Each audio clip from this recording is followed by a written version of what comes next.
Hello, everyone. We're here again, and it's Wednesday, and it's episode 93. Blooming heck. Episode 93. We're here again. I probably look about 93 according to Delboy, but he, Oh he yeah, hasn't been to Specsavers yet. Um, anyway, welcome as always. And uh, well, what can I say? Well, what I normally say, which is, "Bye, lad. What have you been watching?" oh, thank you very much, and hello to everybody and everything. He always does me first because I've got the most uninteresting films to probably talk about, and then I have to go and out my mum. So it's sort of like And then an you don't easy hear way of me going starting it. on Well, it's an easy way of starting something when no buggers around. I my suppose that's long-winded things. Yeah. you know.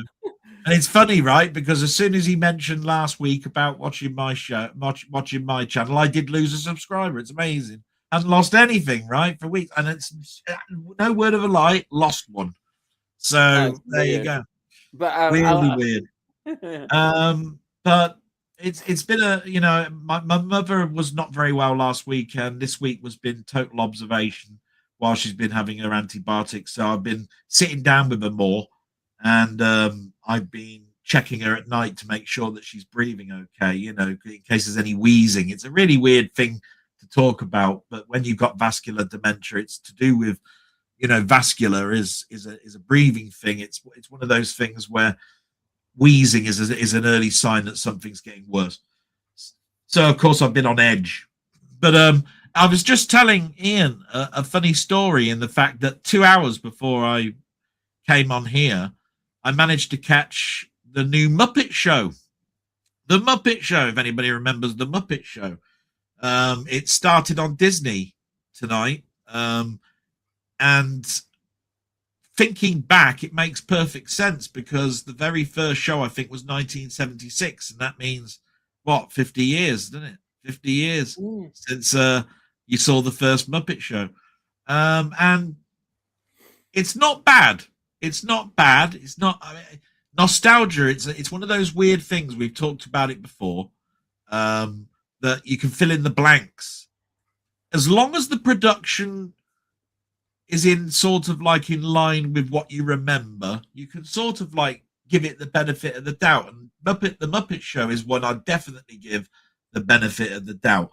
I can imagine that if they do continue the series, because they do sing the Muppet song at the beginning, and they do say, "Will there be another one?" Well, it all depends on how this one goes. That's one of the gags that's in it. And I can imagine that they must be sort of like nervous and going, yeah, is there going to be another Muppet Show?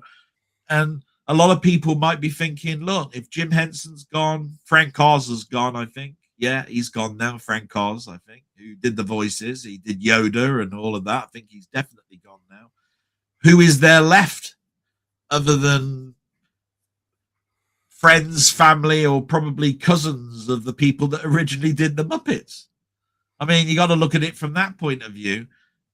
But I think it's got a joyish thing about it. Every time you watch it, it makes you smile. That's the thing about it. So one of the films I did watch, knowing that was coming out today, I watched the Muppet movie.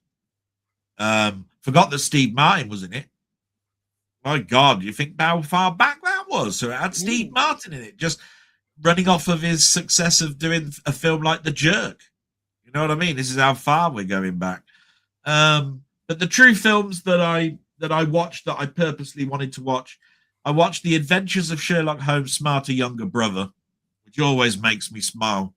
It's got one of your favorite actors in it, Ian. From Charlie and the Chocolate Factory. So I mean, I think we all like Charlie and the Chocolate Factory. You like Chitty Chitty Bang Bang more, but it's another one of those films that makes you feel good. You know what I mean? Yeah. I also watched Lady Hawk, and the reason I watched Lady Hawk, not only because it's an Arthurian, it could sort of like be set in a sort of like medieval land, and as you know, I've been watching a lot of Henry VIII and all of that sort of stuff.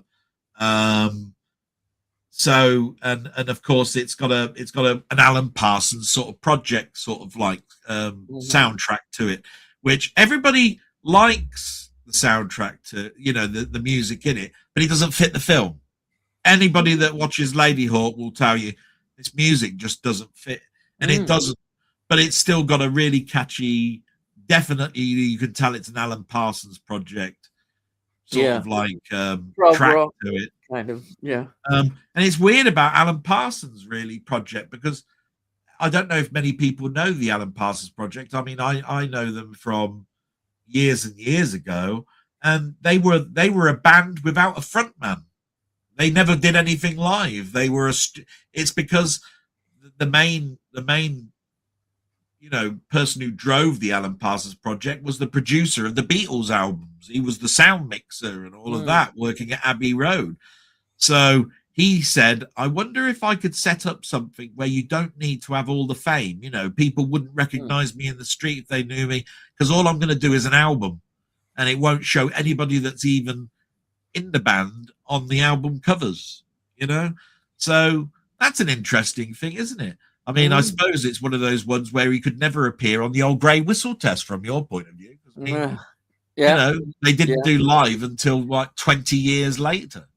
Yeah. So Ladyhawke, that's an interesting one, because I've brought in some music into that. I watched, for some unknown reason, it was on telly, The Secret of My Success. I watch generally Michael J. Fox films when they come on. It's a comedy. It's a bloke who wants to get ahead in life, and he didn't want to do it off of the back of his family. He works in a place, therefore, that he got a job in the mail room, but then sort of like takes over the company sort of thing at night when nobody knows that he's around, and acting as a sort of like young executive. So that's quite an interesting comedy. And again, it brings up that to me, it brings up that argument. Why aren't there comedies like that anymore? That wasn't too long ago. That's the 80s. Secret of My Success. All you need is a person in the caliber of Michael J. Fox and a script that's got that sort of like in line with the plot of the film to make it a good film. It doesn't need to be a sort of like a driving force by a comedian off of the stage, like an Eddie Murphy film or anything like that. You just need something that's funny. Peter Sellers, he did plenty of them, didn't it? It's almost like Hollywood's forgotten how to do something like that. So it's a great shame. And then the other one was, and I don't know why this I think this was on telly as well, Forever Young. Mel Gibson sort of like driven comedy with Jamie Lee Curtis about a man that went and did a cryogenic experiment and woke up and then started to age. I think that came on, and instantly that I was watching it, I then looked through my albums, and I realized I've got the soundtrack to that because it's Jerry Goldsmith.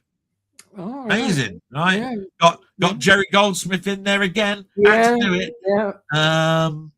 And then what's arrived? Not an awful lot again. Nothing's really. The big one I think of this week is Minority Report. Oh yeah, the Steel Book of Minority Report. It's finally turned. It's amazing. You'd think that would have been.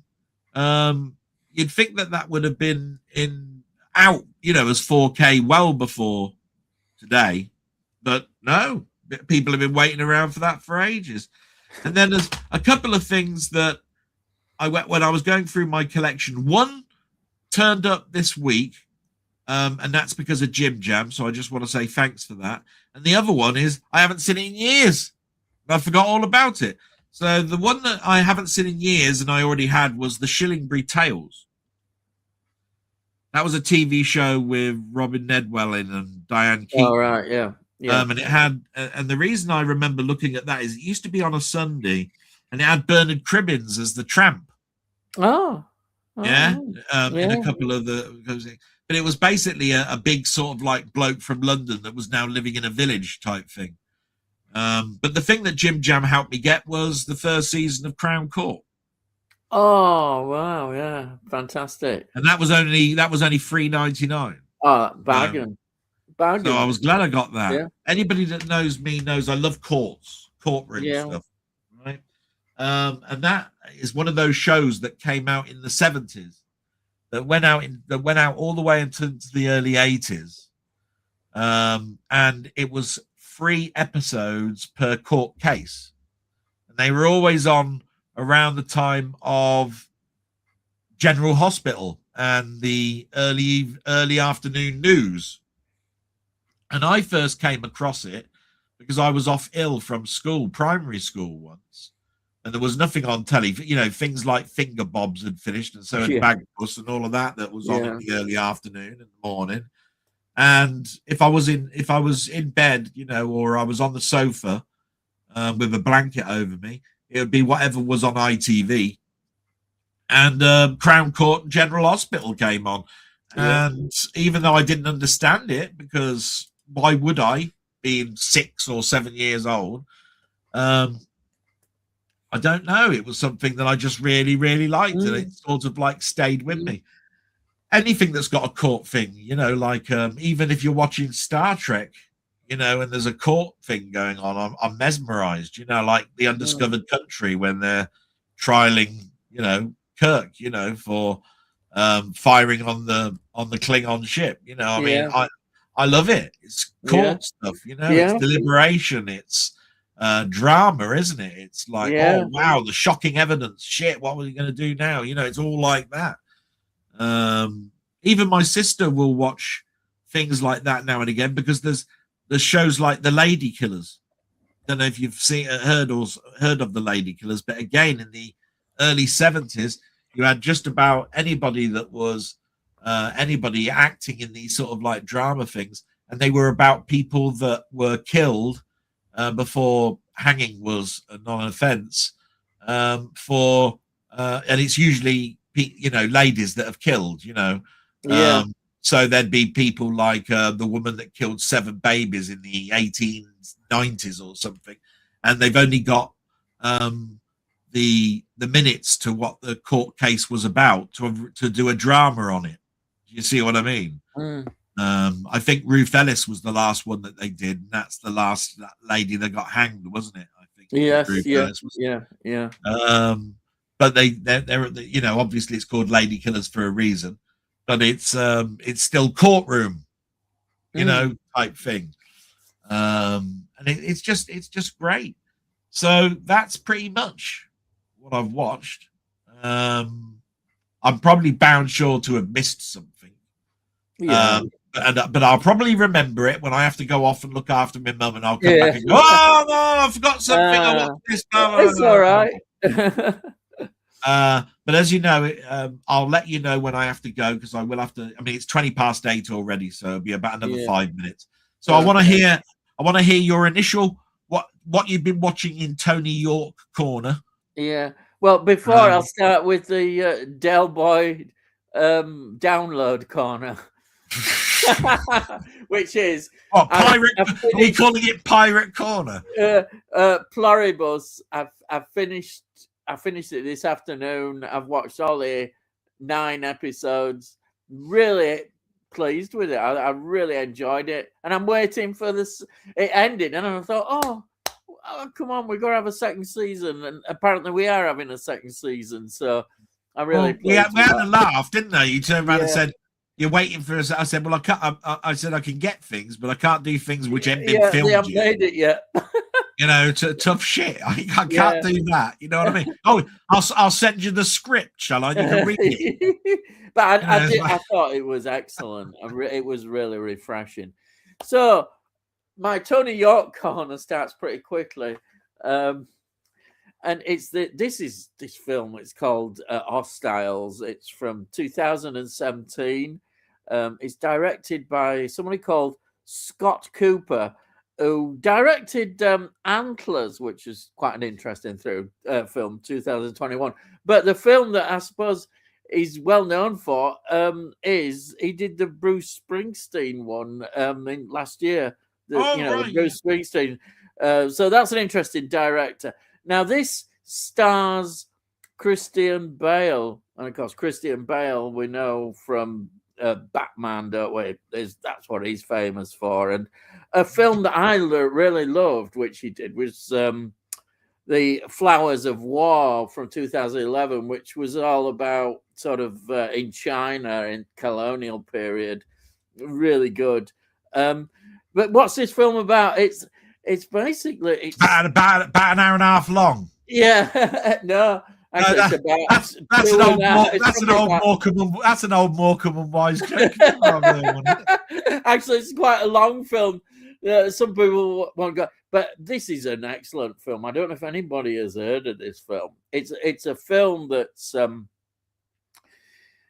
well, it's all about atrocities, really. It starts off with atrocities, on both sides in the sort of Indian cavalry, Indian wars, and all that kind of stuff that's going on.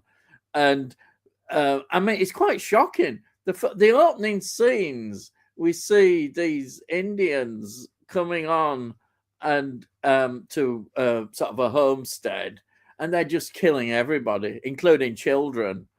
And this woman, who's played by Rosamund Pike, she manages to survive. She's clutching a baby, and the baby's dead. She's clutching a dead baby. It's really sad. So that's the sort of thing that we start off with. And the cavalry have to escort this old Indian chief to his homeland, and they don't want to do it. They've got to do it. They've got orders from the president. He's dying and he's going to be taken to his homeland. So it starts off with all these people having a very sort of attitude about Indians, and the Indians a particularly bad attitude towards the American cavalry and what they're doing and what they've done. So that's how it starts off. But the beautiful thing about the film is that they go through this, they're going through all sort of attacks. They've been attacked by other Indian tribes. I think it's the Comanches who are attacking them. Not the Apaches. Usually it's the Apaches, but it's the Comanches this time. It just shows you how things change, how people suddenly bond together. Particularly this old Indian who's dying. He doesn't say much, and as they get to sort of know him as well as they're going along, even though he doesn't say much, they kind of start to change their opinions, and it's just a really great. It just surprised me. I've not seen this kind of Western before, because it's a Western, but it's got a lot in it. It's a really intelligent Western, and it just I just loved it. And I thought, I say, Christian Bale, I've not seen him act as so good as this. I mean, in Batman films we've got him, but here he's just fantastic. You can feel him, how he feels about it and how he changes, and which is really good acting when you've got somebody who can do that in a film. I just love this film. I just think that's another Tony the Bastard York special. It's called Hostiles. But if you want a very intelligent Western that's more than a Western, I recommend Hostiles. And then now courtroom dramas. Well, it's got elements of courtroom dramas. Right. This is from 1964. And it's a Joseph Losey film. Losey, I absolutely think is a brilliant director. He The Servant. What can I say? He directed The Servant, 1963, with Dirk Bogarde, and this film came after The Servant. The Servant was such a critical success, and he followed this up with this. And this is, in a way, this is a very anti-war film, but it's absolutely brilliant. It's done on a low budget, but he's such a good director.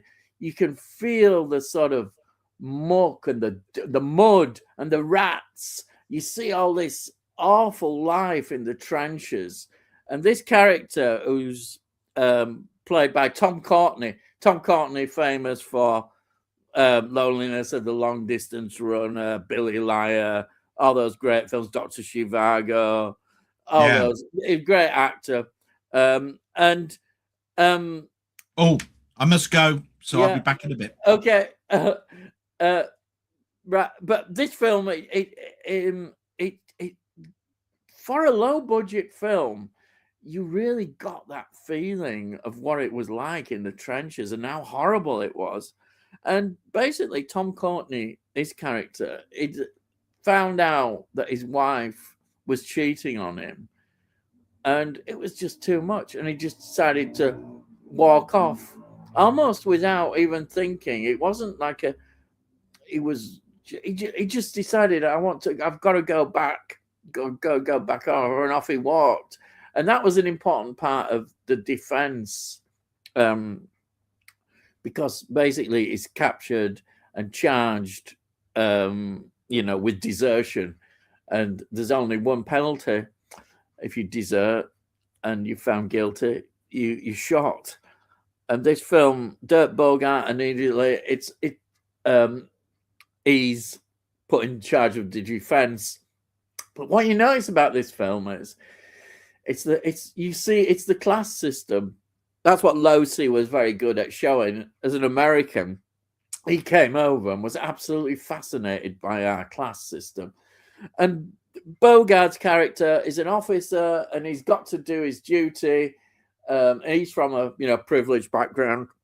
He's got to defend this character who he believes. I think at first he's got to do it. He doesn't really want to. He kind of agrees that he should be shot, I think, But then once he gets to know him and the circumstances behind it, he starts to change, and he puts forward a brilliant case in his defense. You almost think that he's going to win, but of course he can't win, because they can't just say that he's not guilty. He's guilty as far as they're concerned, and he's got to be shot. And it's so moving. And I think Tom Courtenay you've got every sympathy for him. He's one of these people who volunteered. He's a volunteer. He's been there for 3 years. He's survived 3 years, whereas all the other volunteers he was with died. They all died, but he survived, and he is so. The war has kind of changed him, like it did to so many people, and he could only take so much. But as far as the people in charge are, you can't have deserters. Otherwise, you've got to set an example. So he's shot, and it's all very sad. And I have to say, Bogart as well is always good. Give me an actor who's not. He's like, do you know, Bogart reminds me of John Mills, dependable actor, totally dependable. And in this film, it's a great performance. I absolutely loved it. I thought it was absolutely great. There is a couple of other actors that are mentioned. We've got Liam McKern in, of course, he's known Rumpole of the Bailey, and we've got Barry Foster, who was in he's in a lot of sort of films at 60s, but he's famous, of course, in Frenzy, Hitchcock's Frenzy, 1972, and of course the TV series Vandervalk. I always remember him in that. But yeah, that is, if you like that kind of thing, sort of court stuff like Delboy does, then this is really good. It's a court martial.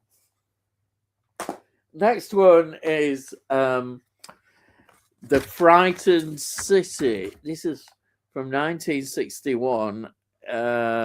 It's kind of a sort of gangster with a sort of film noir feel to it. It's in black and white, and it's for I say 1961. It's directed by someone called John Lamont, who the most famous film that I can see, and it's a notorious film, is Joan Crawford's last film, which is Conga. And that film is just it's crazy. It's crazy. It's Conga. But yeah, he directed that. But this film, the cast, it's got Herbert Lom. Not Herbert Lom. You gotta love Herbert Lom. He pops up in so many. He's one of those actors who he's not always a lead actor, but whatever he's in, he does a good job. He was in the Lady Killers Healing comedy. Do you remember the Lady Killers? Have you seen that brilliant healing comedy? And so he's got comedy. He does comedy as well. He was in Spartacus famously, and recently I saw him with Stanley Baker. He was brilliant in Hell Drivers. Stanley Baker, I love Stanley Baker. He was in Mysterious Island. Who doesn't love Mysterious Island as well? And of course, I say that, but he's really well known in the Pink Panther films. He did all those Pink Panther films. Oh, he's brilliant in the Pink Panther films. Yeah, I think he did about 6 Pink Panther films. So yeah, we've got Herbert Lom, and then we've got John Gregson.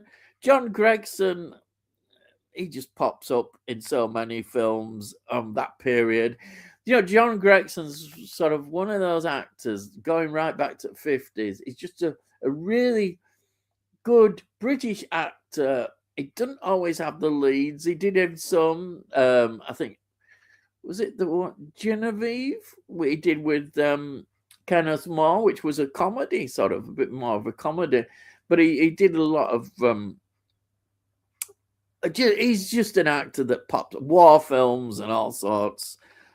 John Gregson, absolutely think is just such a good actor. And then the other one that I've got to mention, of course, is Sean Connery is in this, and he's sort of a bit of a thug, a villain, beating up people. So he's not doing it for the government, beating up people. He's just doing it as a thug for the gangsters. And I should have said John Gregson, of course, is the police inspector this time.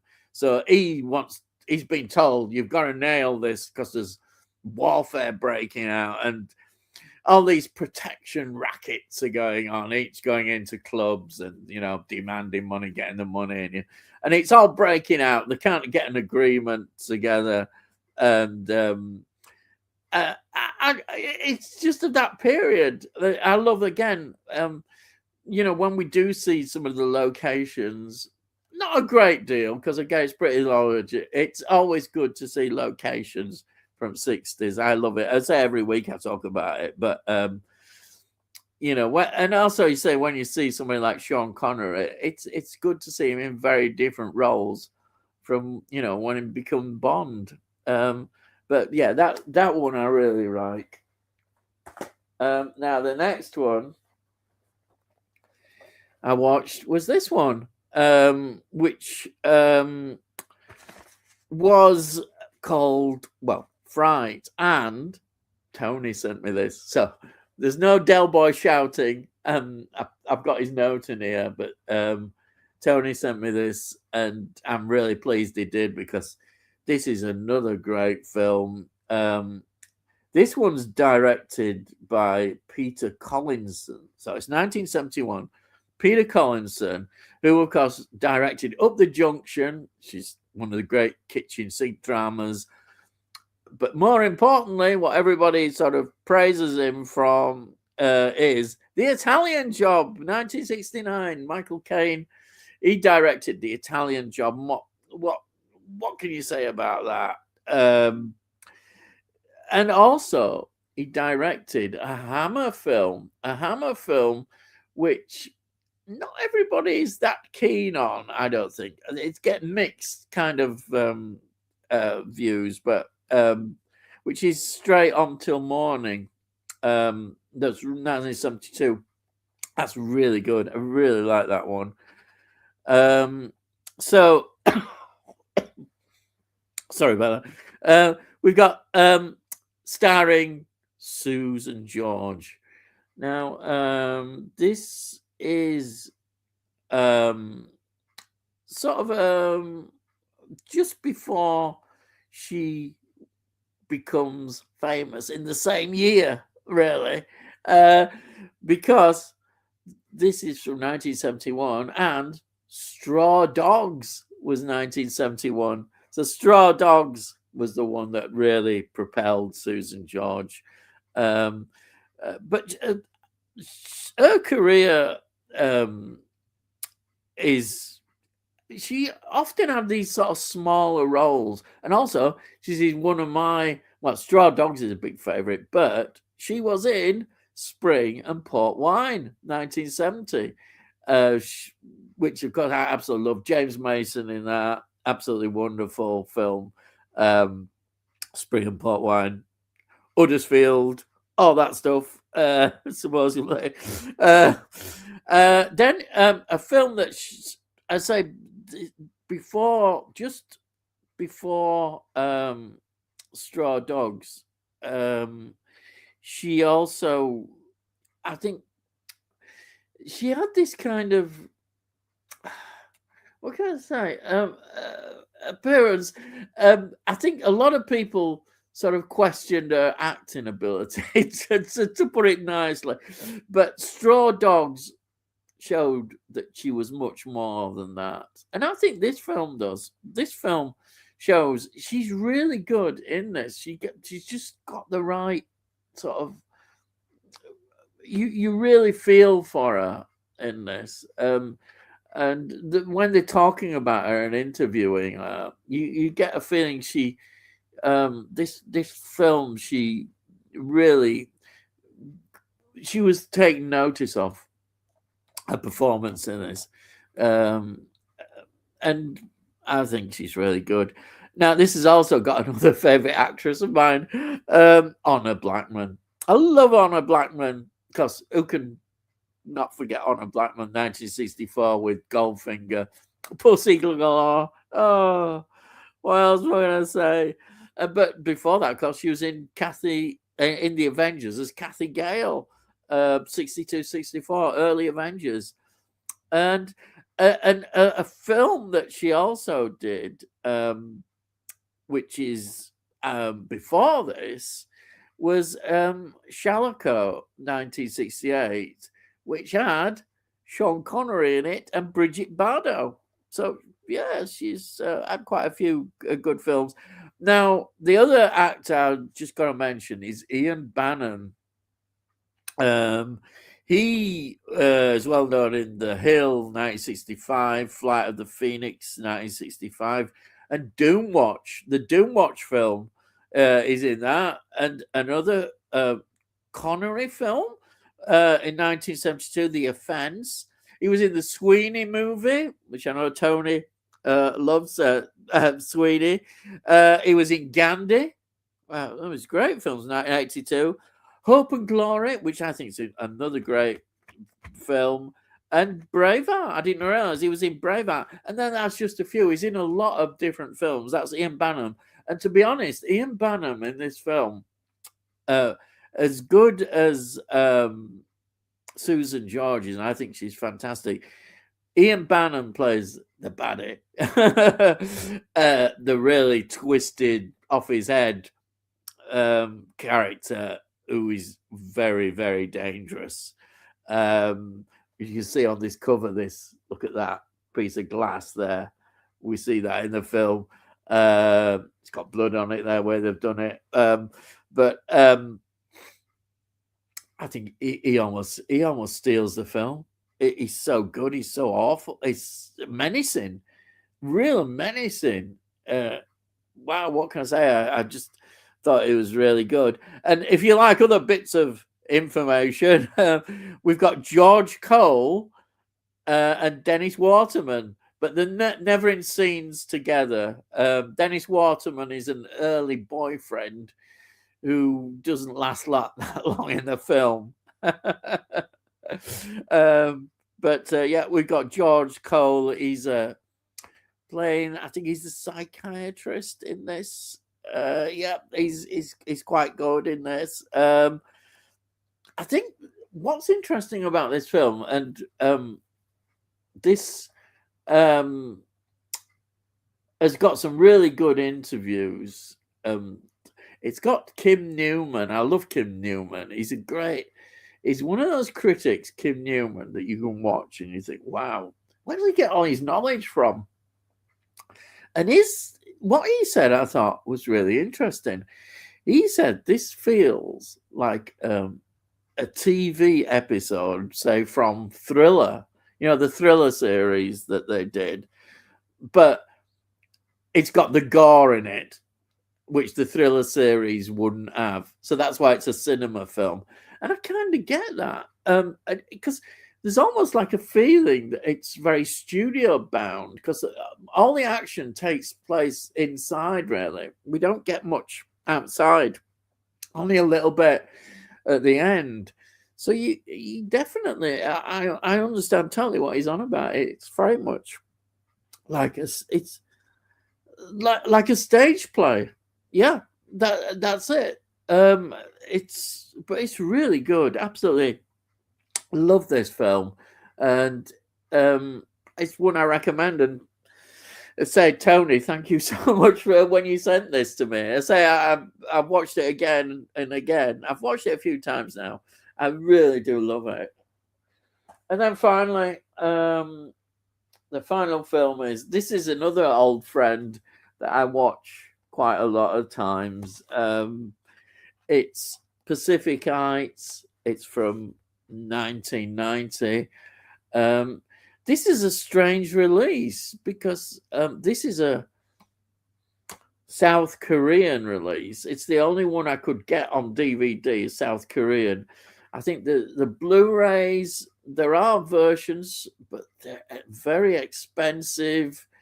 I don't know why this hasn't got a better release. I mean, it's effectively got not even a DVD release in this country. In fact, they had to get this South Korean version.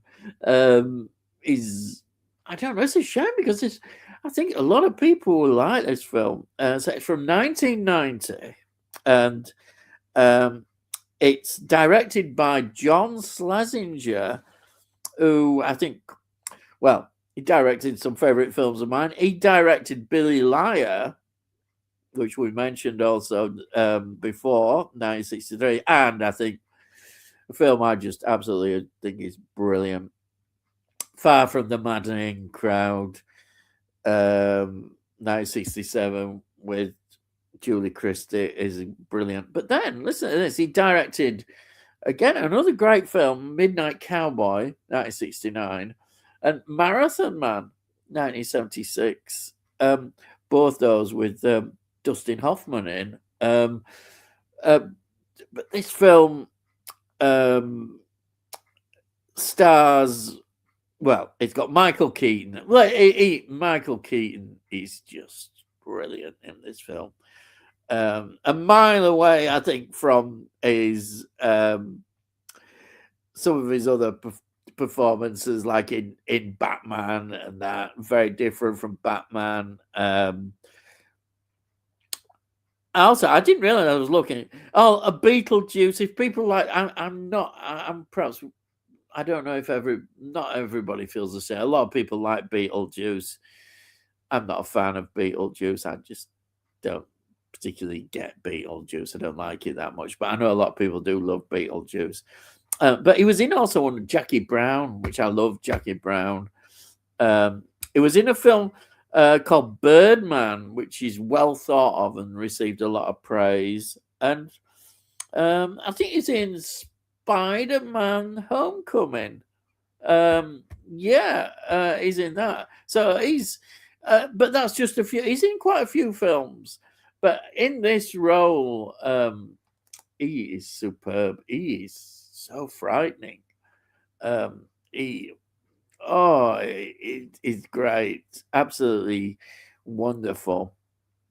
So we've got Matthew Modine, who I think is well known. I think for Full Metal Jacket, and he was in the Dark Knight Rises, 2012, and also Oppenheimer, 2023. And then we've got Melanie Griffith, and Melanie Griffith is really good in this. I always think with Melanie Griffiths when I see her is that what happened. I've looked up. I love Working Girl. Working Girl is one of my favorite films. I really love Working Girl. It's one of my Christmas films, Working Girl. But I always watch it at Christmas. But in this, she's excellent. But then I looked at some of the stuff afterwards, and she's not really anything that really stands out. I don't know whether it was all to do with his cocaine addiction, and after she came out of rehab and what have you, did this. I don't know.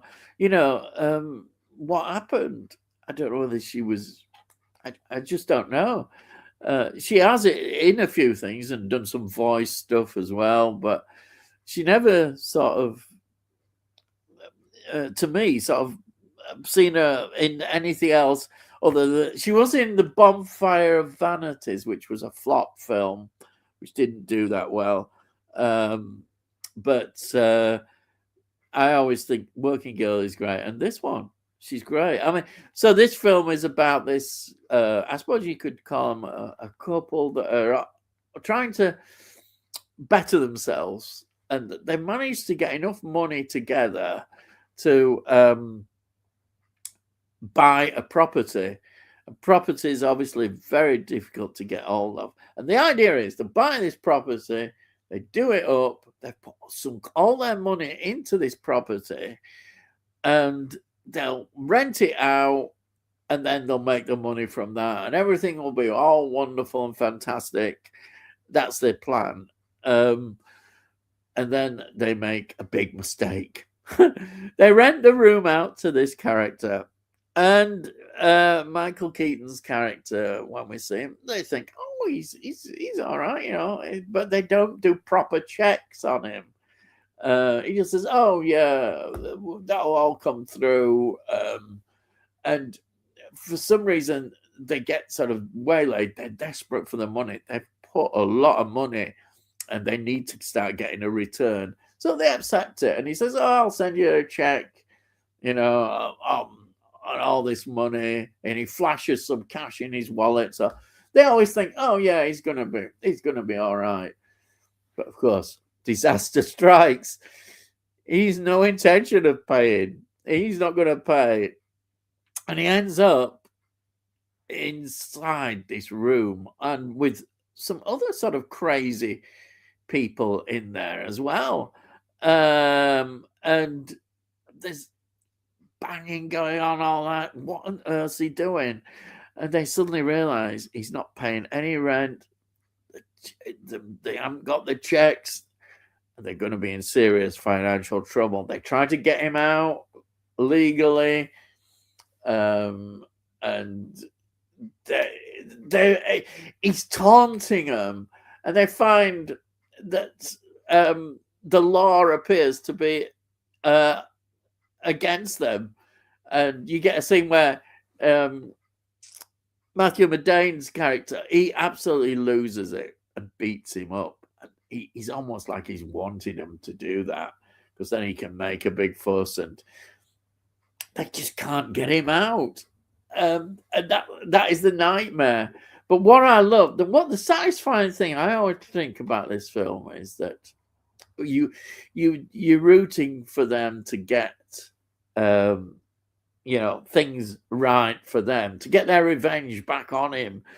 And Melanie Griffith's character starts to look into him. She investigates him, and it's so satisfying when she starts to mess up his life It's brilliant. You always love that bit, and then you think the film was kind of finished, but then it hasn't finished, and we get a really powerful ending, a real confrontation at the end, which is quite frightening. Seeing him going full blown. So I say Michael Keaton is so good in this role. He is a frightening character, absolutely frightening. And this is, if you haven't seen this film, yeah, you're looking for something that's really keep you going, sort of with what is going on, the tension and everything. Then this is the film.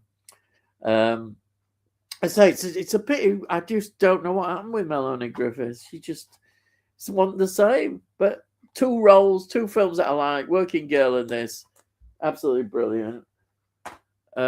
So that's my rundown of what I've watched. And I suppose what we'll do now is we'll get into comments. So we've got Sai saying, "Evening, gang. Good evening, Sai. Welcome as always." And then we've got Frank Holder saying, "Hello, people." And then we've got Jim again saying, "Good evening, gentlemen. Good evening, Jim. Thank you for joining us." And then we have got Mukman Movies, Jamie. "Good evening, Bill and Ben." Who's Bill and who's Ben? Yeah, I'm sure somebody might say that. And I suppose, is it an improvement from being called the Father Christmas joke, which I don't. I get that every week, the Father Christmas one, but anyhow. And then we've got Jerry saying, "Good evening, chat." And then we've got, hey, Tony, you haven't had the rant and the insult, so you're doing all right. So we've got evening, Ian, Del, and chat. Welcome, Tony, as ever. And I can see Department S there. Jason King at the front. Brilliant series. Where's Little Weed? I don't know where Little Weed is. I don't know. As long as you're not smoking it, we're all right, And then we've got Jamie saying, "Hey Tony, what's your favourite film on Sunday? Laid up on a sofa ill. Oh, you've been ill. Oh, I'm sorry about that. I hope you're feeling better now." And then what other film turned up this week, Delboy? Ah, yes. He got his film, yes. I think he did, yeah. I'm sure he did. That you sent, which we'll be discussing when you come on to our stream, which is on the 11th of March. You're going to be our guest. Yes, if you can manage to get on here, you've done it. You're in. Yes.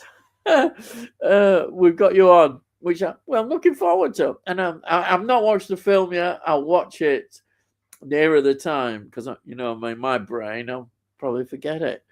And then Tony says, "Sorry you unwell, Jamie. I'm guessing it begins with Z." Yes, it could be. It's not Zardoz.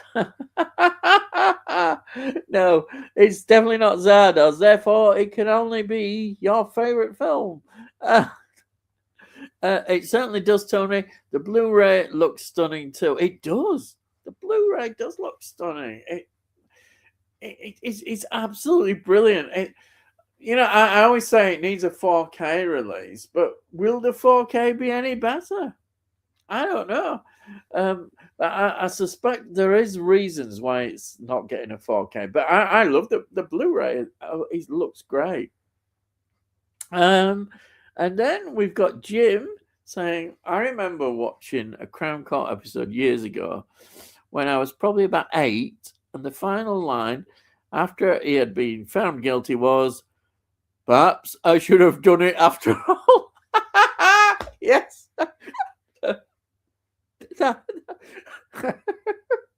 a good one. I like that, yeah. That's a way, yeah. No, you've probably given away. Good. You could say that, yeah. Yeah. Brilliant. I like it. Um, and Tony York says, I think a 4K might be just too good. Maybe look a bit false. I know exactly what you mean about that.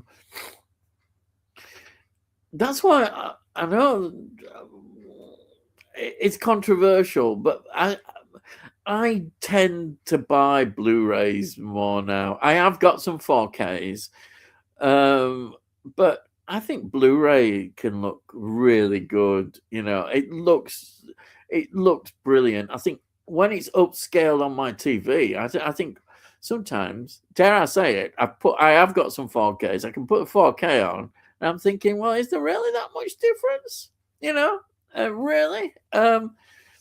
Maybe for a real special film now. I did initially when it came out. Oh, I bought quite a few 4Ks, and then now I'm put off by the cost.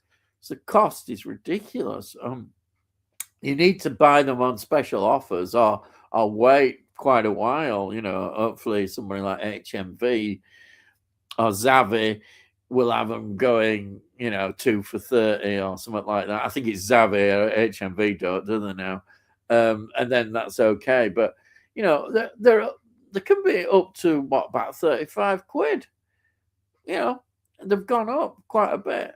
Is it? I think it's too much. It's far too much. It's like with the steelbooks. I wouldn't pay that. I know you and Delboy are massive collectors of steelbooks, but I look at a steelbook at that price and I'm thinking, I can't afford that. And even if I could afford it, I don't know whether I would pay that, because I think, well, I can get more films, So I'm very happy with Blu-ray, really. And say now I'm buying more Blu-ray. 4K is very, very rare, but occasionally. Joe says, I've had a chesty cough since end of November, and it came back with a vengeance last week. I've worked from home all week to stop me walking in the cold and wet weather. Yeah, totally sensible. You're totally right. I know I with my chest, my asthma, I have to really protect my chest quite a bit. And chest is just an area definitely you need to protect. And Jim says there's a lot of it about viral stuff. Yeah, that's it. I keep inside. And then Jamie says, loved revisiting Zulu. So many great characters in it. Fantastic film score and cinematography too. Yeah, it is a great film. And Stanley Baker. I love Stanley Baker, and he's there. Brilliant. Just such a great film. I know people going about Michael Caine playing a more upper class character. But it's the first film I ever saw. 1964. No, it'd be 65. Yeah, I was 5-year-old when I saw Zulu. My first ever film at a cinema. What a film to start with. It means my dad's to blame, but yeah, I loved it then. He's a 5-year-old. The Zulu seemed a bit scary, but even then I didn't really get scared at cinema. I never have done. I love horror, and I don't get scared by horror much. Very, very very little do I get scared with. But I know the Zulus were pretty scary. But I did enjoy it, and then I've seen it a lot of times. I think my dad even took us again to see it, because they often would sort of reissue films at the cinema. And I think Zulu was one like that, because I remember the film posters as well. And so when I used to go to school, Pavilion Cinema, on Stanley Road, Leeds, it was. I used to pass that, and you'd see the wonderful color posters, absolutely wonderful color posters of films, which you don't see nowadays, which they put up, the artwork and everything, and Pavilion Cinema. And it's still there. It's now a block of flats, so I've seen. I've sort of researched, um, and it's still there. It's been converted into a block of flats. It went to bingo, and then gone to flats. I've had a chest X-ray and a camera down my nose, all clear. Though a friend seems to think I'm suffering with long COVID. That's interesting. Yeah, that is interesting. I don't know. Up my nose and down my throat. That is interesting. Long COVID. Um, and then Tony says, I think one of my favourite scenes during one attack is when the Swiss character Schwartz, I think, he's on crutches, fights off several attackers and saves Chad, who is lying wounded. Oh, you've seen it. You've seen Hostiles. It's a great Western. It is very bleak, but in that bleakness, I think there is a change. I think it made me feel about how things can be, out of all those atrocities, that if people actually learn from that and kind of, that you could say, I mean, as I said, the character of the old Indian who's dying, and they do manage to take him there. I found it really kind of beautiful in a way, the way it was done, and the way the characters sort of had an understanding, because he hated Indians, and then as it moved on and things had changed, and then just the sort of peace and silence of this old Indian chief, I thought was absolutely fantastic. Absolutely, it just worked so well, and it sort of elevated it. I like westerns that are just have a bit extra to them. I mean, I don't mind the normal westerns, but something like this, it is bleak, but it is. I think there's an optimism at the end. I think I think there is something there, because it's so bleak when it starts and all those atrocities, but we get to a really good point, and I think it elevates the film totally, and the way it's filmed. I think there's some great scenes in the film as well. It's just a fantastic film, wonderful. And then I like the scene in the hospital as the injured attempt to escape the fire and Zulus. Yeah, that's a powerful scene. And then Frank says, Del, who was that person who had problems with the Switch 2 on Nintendo? Asking because mine died today. The screen is full of black lines. Do you remember how long it took them to get it back from Nintendo? Oh, I'll tell you what, I'll try and when he comes, we'll go back to that. Yeah, we can do that. I still have my PS5 though, so I can still play games. Was it Sandra who had problems? I don't know. I think it could have been. I don't know. Anyhow, we have got Delboy here. Took her nearly 2 months, if I remember correctly. Sandra was her name. All right. Oh, so he's answered the question. Right. Brilliant. 2 months. Crap. Oh, thank you. Okay, thank you. Yeah. That's quite a big thing. It was a hell of a long time. 2 months. Blooming heck. It is. Then we got James saying, Scott Cooper also directed the excellent Crazy Heart. Oh, yeah, starring Jeff Bridges.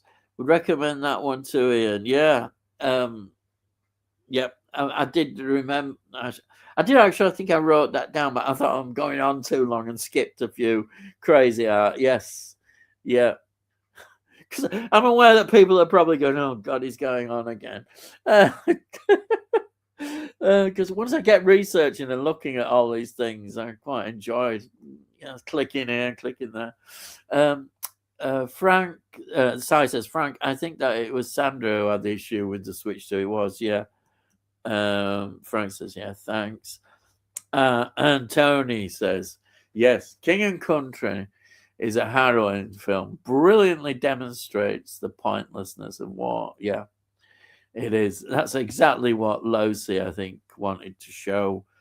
And I just thought the way we saw all that horrible mud and the rats and the way the scenes where they fall over. Oh, there's a scene even with Bogart. And have you noticed he's got mud on his hands? And I thought, I wonder if that's been put there deliberately, like the mud representing that kind of, not blood, but kind of blood in a way. There's all sorts of. I sound. Oh God, I don't want to sound too daft because people can analyze and analyze. It's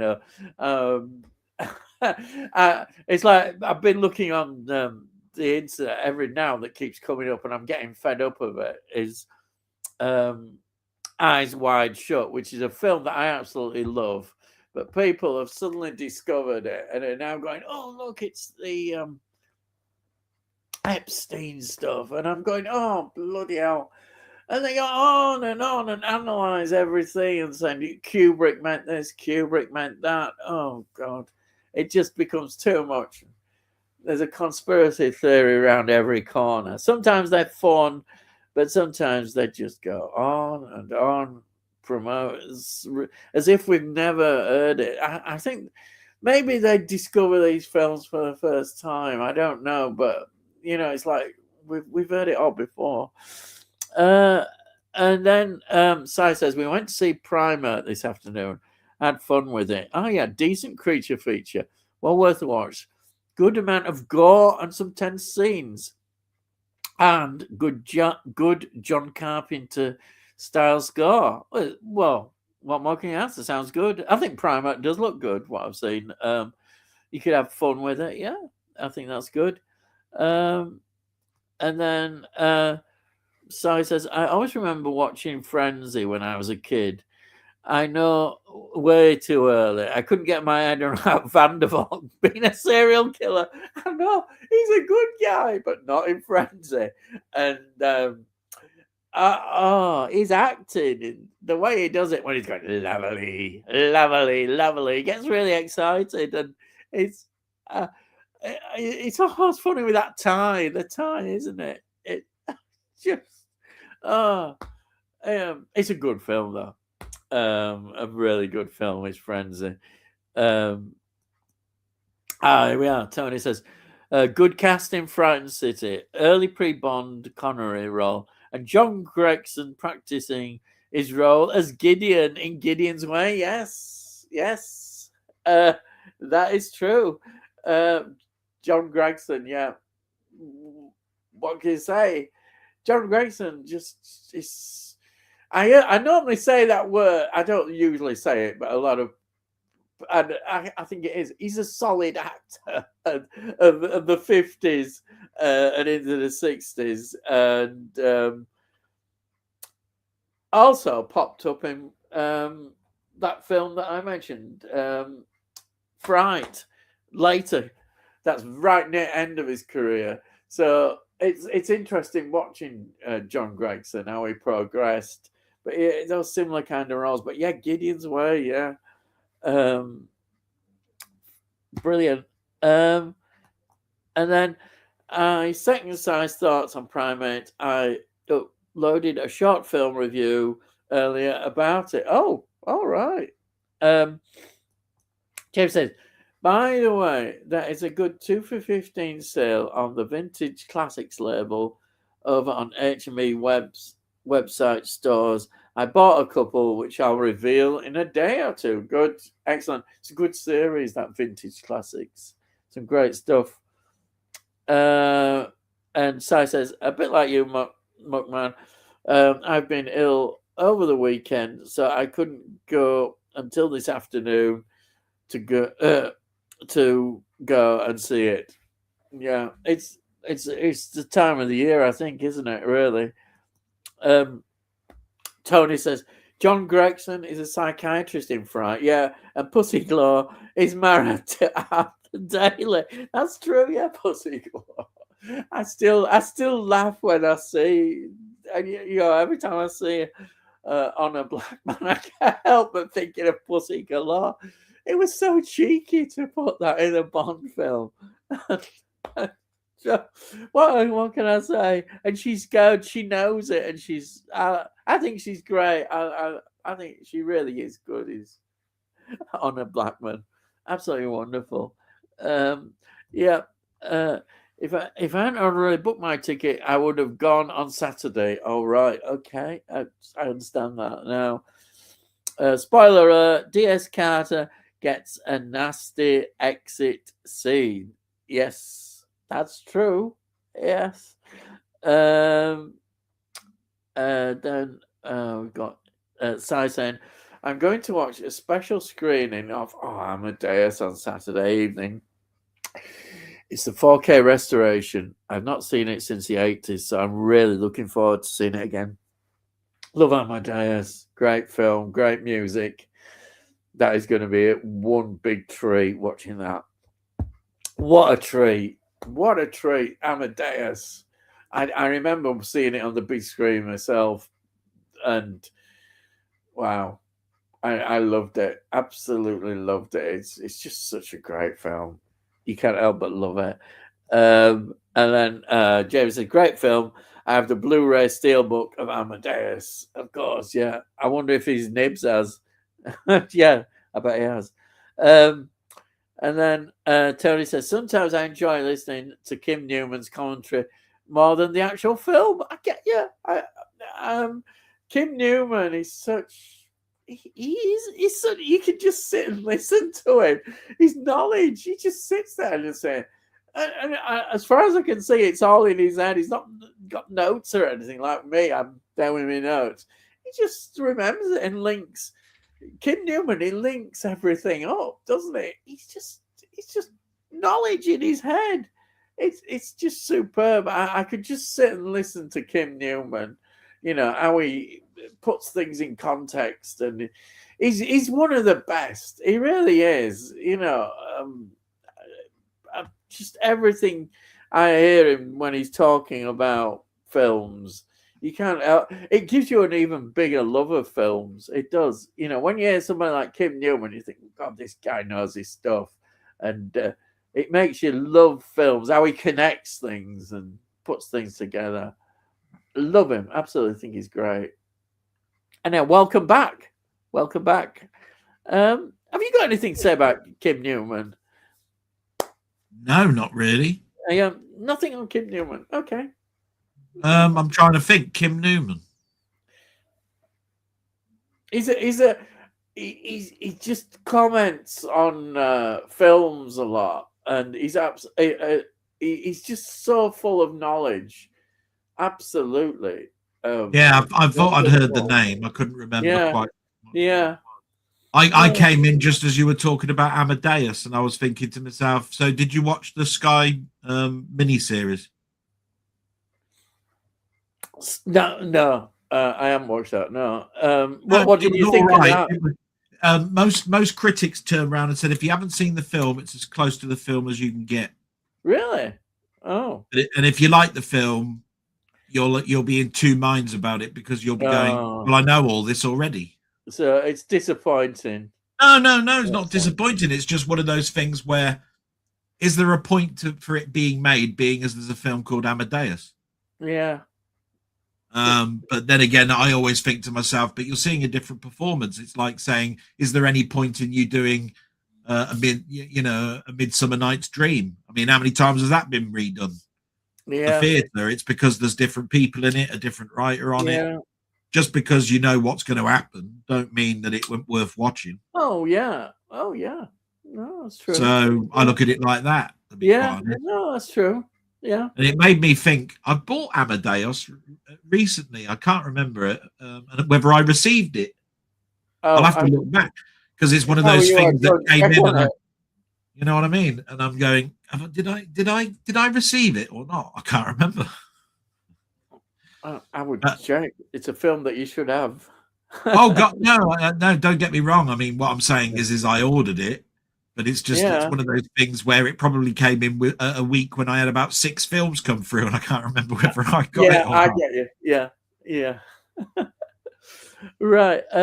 Oh yeah. Size says, yeah, you can't beat Kim Newman's enthusiasm when he's talking about horror. It's true.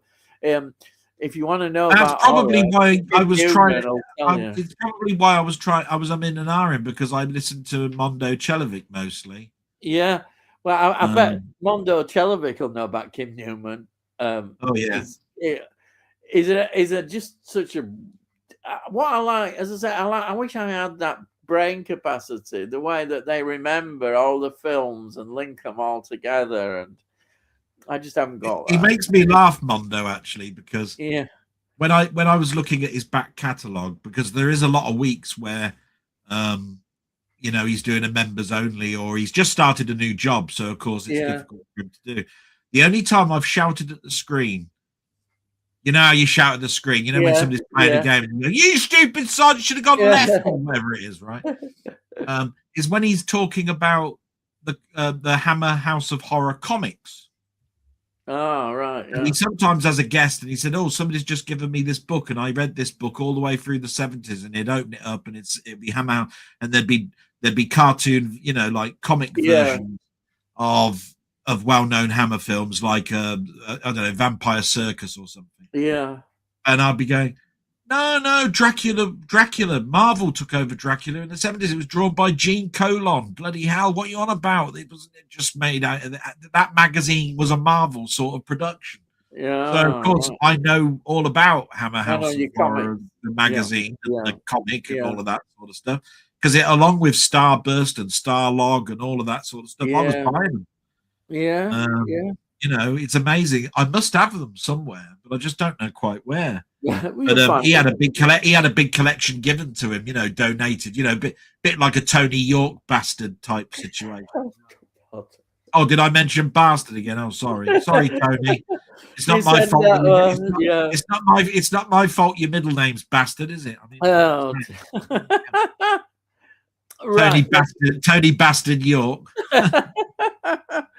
We get on to Jamie. Pacific Heights is a great thriller. Brilliant. Melanie Keaton is so sinister. Michael Keaton, sorry. Michael Keaton is so sinister. Melanie Griffith is fantastic when she starts getting her revenge. I have the German Blu-ray release. Well, you would, Yeah. wouldn't you?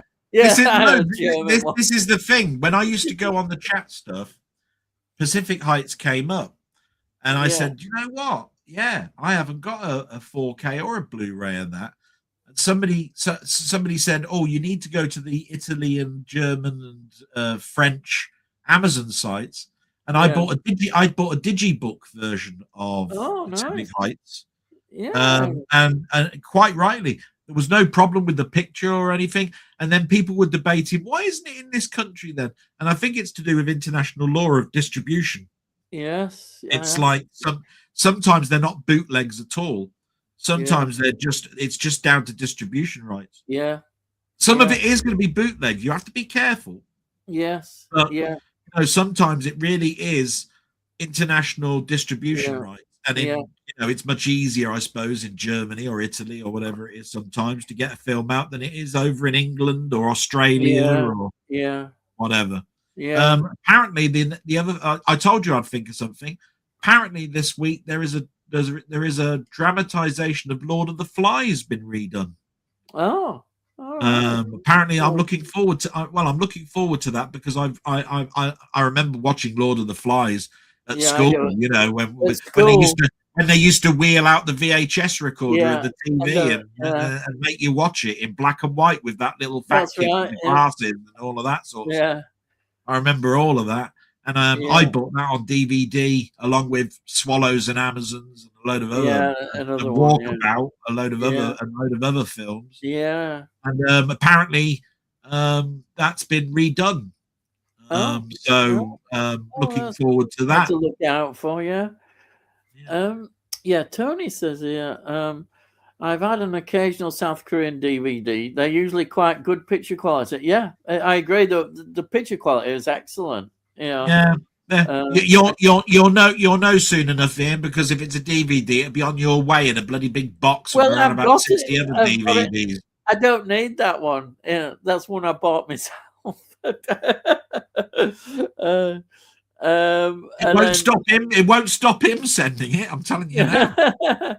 um, I, Ian, I don't need to watch what I watch videos if you go then this death reviewing the films in your live stream.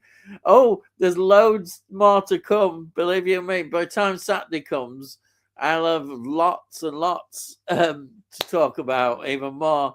But yeah, I did get a bit carried away, but I thought I'd just fill time in.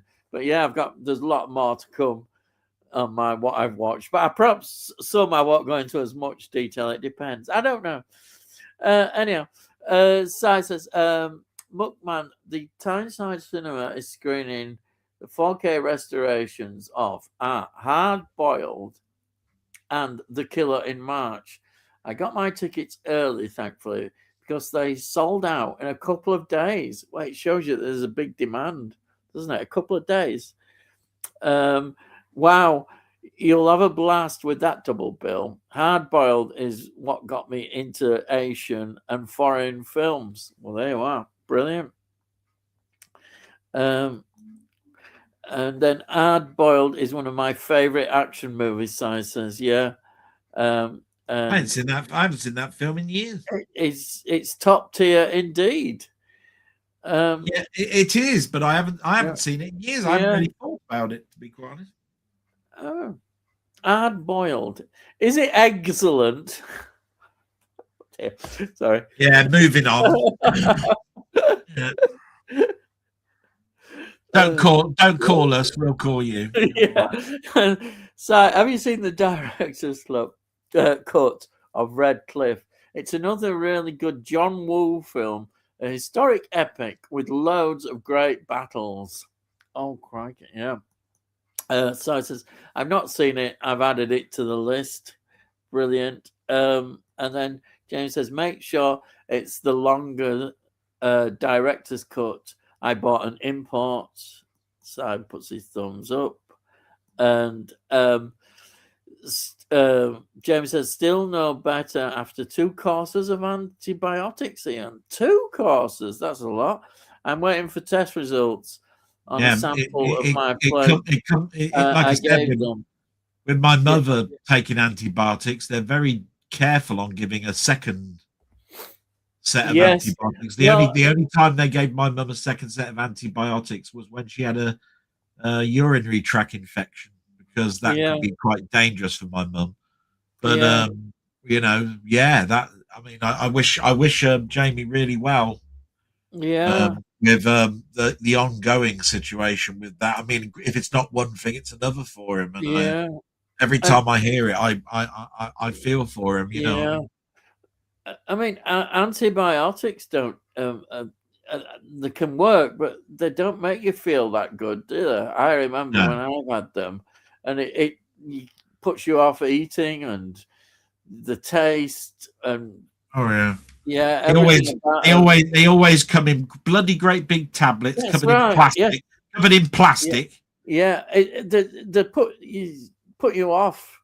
Well, one of the big problems giving my mum an antibiotic was that she's taken to chewing her tablets. She won't swallow. That's because of the vascular dementia. Yeah, you can't chew plastic bloody coated tablets because all of the little time capsule type bits are inside the plastic. It's supposed to be swallowed, so it gets to the target of where it is. Yeah. So we had to try and force her to get it down her, and swallow. That's not easy. We managed to find a way of holding her nose, and then I did that at night. During the day, I don't know quite how my sister did it, but I used to give her the tablet first and say, "Mum, this is your first tablet. You got to have this one," because I usually let my mum choose which tablet she wants to have. Yeah.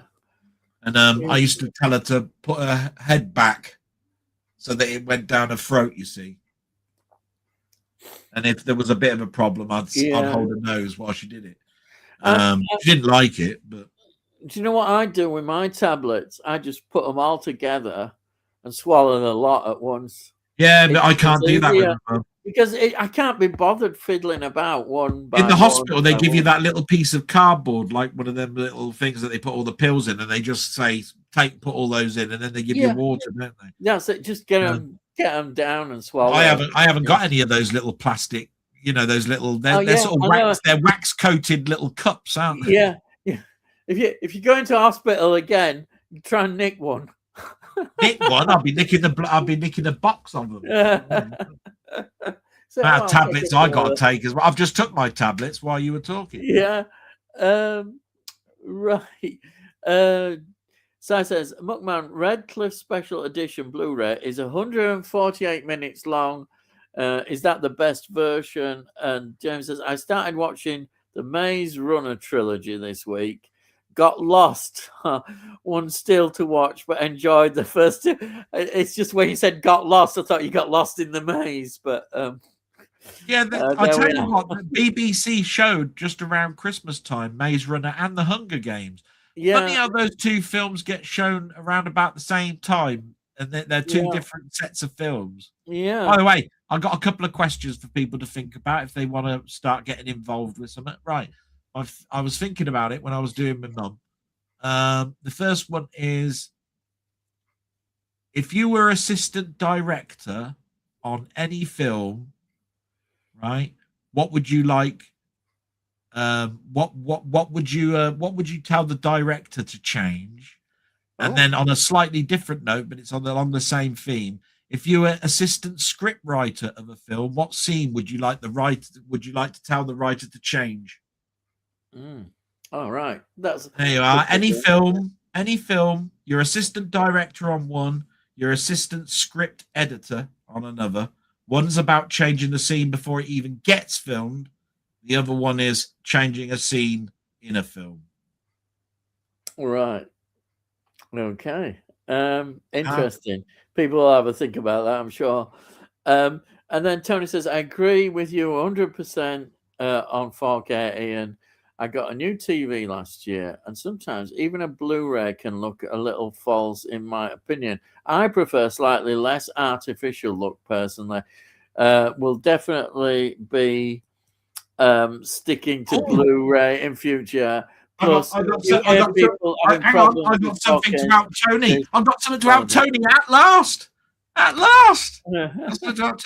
I'll turn my picture off. This came this week. Now, I've got a number of these discs, but this one apparently is one of the best, and it's cheap. It's called Wow. Right? Discover, optimize, and experience HD home theater. Now, what this is a calibration test for your TV. You put it in, it puts bars on the screen, and it says, you look through this piece of film, and you change the brightness and the darkness till you get the proper contrast and picture and color and sharpness for your TV. So it's calibrated. It's region free. They don't make this anymore because it's Disney, right? So you have to order it from the States, but it's quite cheap. There's plenty that you can download off the internet, but this one apparently is recognized by people that calibrate them in the shops before they deliver them to your house. If you wanted your TV calibrated, they calibrate it and then they bring it to your house, or sometimes they'll do it in your house. But this also does the home theater cinema as well for Dolby Atmos and all of that sort of stuff. But totally recommend that. If you type that into YouTube and you look at TV calibration, they'll mention this disc over and over and over again. And I'm so glad that I picked that up. I've got to say that I've had no problems with my TV. No, it's just one of those things where you know this. Probably. If you've got your 4K player, set up totally correct, right? There's a lot of people that are out there that say, "Why have you got your sharpness turned up? You should turn sharpness off because it's 4K." Yeah. What do you need sharpness on top of 4K? Yeah. The 4K disc is supposed to send the signal to your TV in the optimum quality. Yeah. So you shouldn't be fiddling around with lots of settings.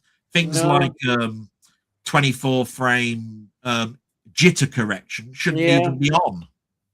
And Yeah. in fact, most of the TV people that review TVs usually have a section called settings that you should turn off of your TV immediately. Yeah. I've And there's seen so many YouTube videos with that. there's Yeah. so many that basically go into their TV instantly and they go, oh, I'm going to turn the brightness up and put this. I'm going to put this on vivid. Vivid's the Oh, worst thing vivid. you can possibly do. Vivid. I mean, Christ, it turns the contrast up, the colors up. It Oh blinds you. no. Yeah. You know, I, blacks then aren't blacks. yeah. So so it is advisable, even if you don't have that sort of an inkling, just go Yeah. to a Well, YouTube I'm channel just and quite just put. happy. I know it sounds boring, but I'm really happy. In fact, I look at my telly and I'm really pleased with it. I'm worried about what'll happen when it goes because I'll Yeah, have to but get another you see, one. that's the problem though, Ian. You Yeah. being about 104, your eyesight's gone, isn't it? So I mean, it Yeah. ain't going to help you, is it? Well, Right? actually, I am gonna when I uh when I retire, when I'm 66, one of the first things I'm going to do is go and get my eyes a good test, and I want to see because I think my reading glasses aren't as good now, and I really need them probably. So I'm going to have a whole test. I think, pay Yeah. for it, get them done. Oh, now that you're 20 years into being a pensioner, you'll probably get your glasses free, won't you? But they'll probably turn around and say, "Ian, I'm afraid to say you need two new eyeballs. We'll put you in for an operation next week. Is that all right?" Oh dear. Oh dear. Will anybody be going to watch the new Sam Raimi film? Send help. It's out on Friday. Do you know, I didn't even know about that film till just joshing, through the lens, Yeah. said Sam Raimi is back. I went, Yeah. is he? Yeah. So I didn't know about it. It sounds very interesting. Yeah. Did you know that there was a new Sam Raimi film coming Yeah, I out? had. Now you'd come to think of it, I had. I'd forgotten about it, but yeah, I had that there was going to be, which is something to look forward to. Definitely. Yeah. And then Jamie says, looks like I'm in the market for a new projector, so I'll be reducing my film spending this year. Got a vertical blue line appear on my screen. Oh, that doesn't sound very good, does it? There is some absolute fantastic projectors. If I had a different type of room and I had the money, I'd probably go down the projection. Yeah, you have to have a room, good room. At the end of the day, with lamps for these things, because they use laser lenses now, the top end ones, and they still use LEDs in others. The lamp out, the number of hours is almost the same as how long your picture will last over 5 years. You know what I mean? Yeah.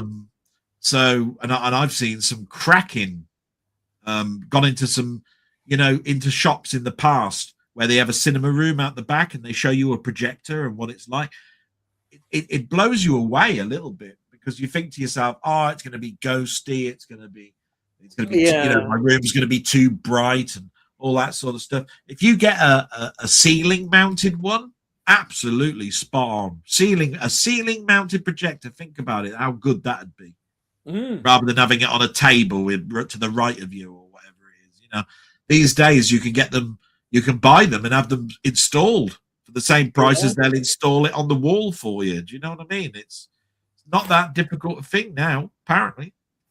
I'd certainly go down the route of what Jamie's doing if I had the money. Yeah, definitely. Yeah. My friend in the 80s, he had a back rear projected TV before I even knew what that was. That's a huge, massive TV that shines. It's a bit like what's the word I'm looking for?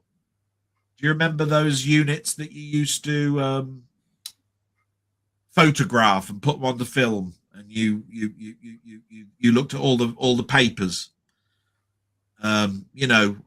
all the papers with a dial Oh, for right. Yes. Yeah. yeah. Yeah. So it's almost like they shine a light onto a mirror, and it shines it onto Oh, the back of a piece of plastic, yeah. and then but therefore you could have a huge screen when Mm. actually it's got but when actually it's not really a screen at all. It's just a piece of perspex, really. Oh, But it shines onto mirrors. yeah. Oh, Yeah. bloody well call them now. Mm. Oh. Anyway, rear projected TVs. I didn't even know of them until my mate had one, Yeah. and it was a huge thing. It was something that the Americans would use to show the big games on in Yeah. like the Super Bowl or something like that in a small bar environment. In fact, I think he bought it from the American Air Force Base because Mm. he used to work on the arcade machines at what they call the BX Center. And it might have been an ex model of theirs, and he bought it off of them.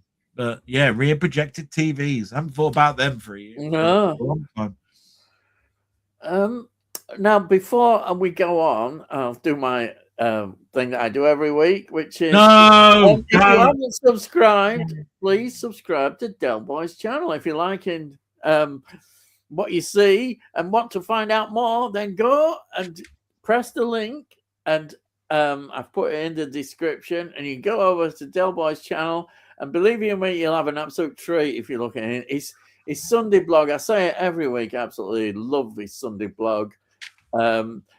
It's just life, and he does it brilliantly, ups and downs, what life is, and it's fantastic. You'll be totally engrossed in it. I am. Every week I'm totally engrossed in it. And also he does other things. He's very much a gaming person, does a lot of gaming, and I've noticed he does these sort of gaming shorts as well, which people in his gaming community like. But he has done film things, and I'm sure in future he'll do some more film stuff. Yeah, I will be. It's so go and have a look, and I say you can have a look at the playlist what he'd previously done. So go and have a look at that. I had to look Well actually. worth it. I'm 2 weeks away from the 5th year. Remember, I Well, always there you introduce. are. I 5 always I years. introduce. I remember I introduced my blog. I usually say so. It's year Yes. 4 Yeah. blog, blah blah Yeah. blah. In So legacy numbers, it's this, that, and the other. you need more.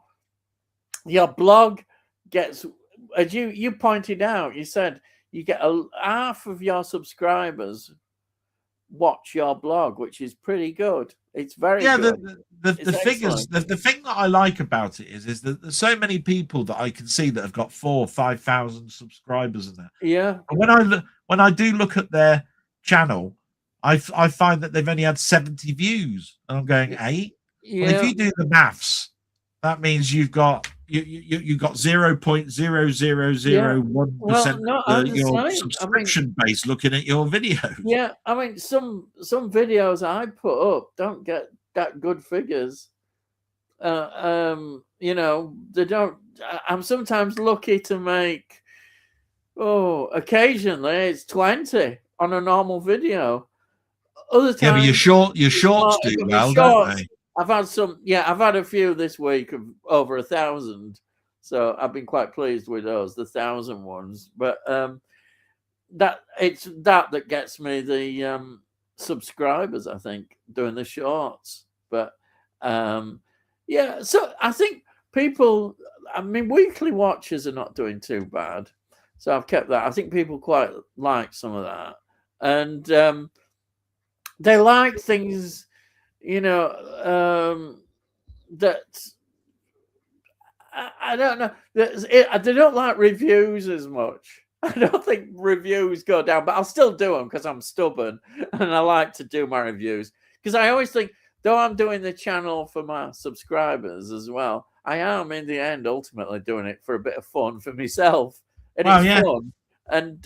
And I'll stick with doing what I do. And the X Files, I adore the X Files, and I don't get that many people watching the X File reviews, but I love it. And I thought, well, if I love it, I'm Do you going to get do you stick it get on the more channel. watching the Doctor Who than you do the? Yeah, I get more Doctor Who because I think X Files isn't.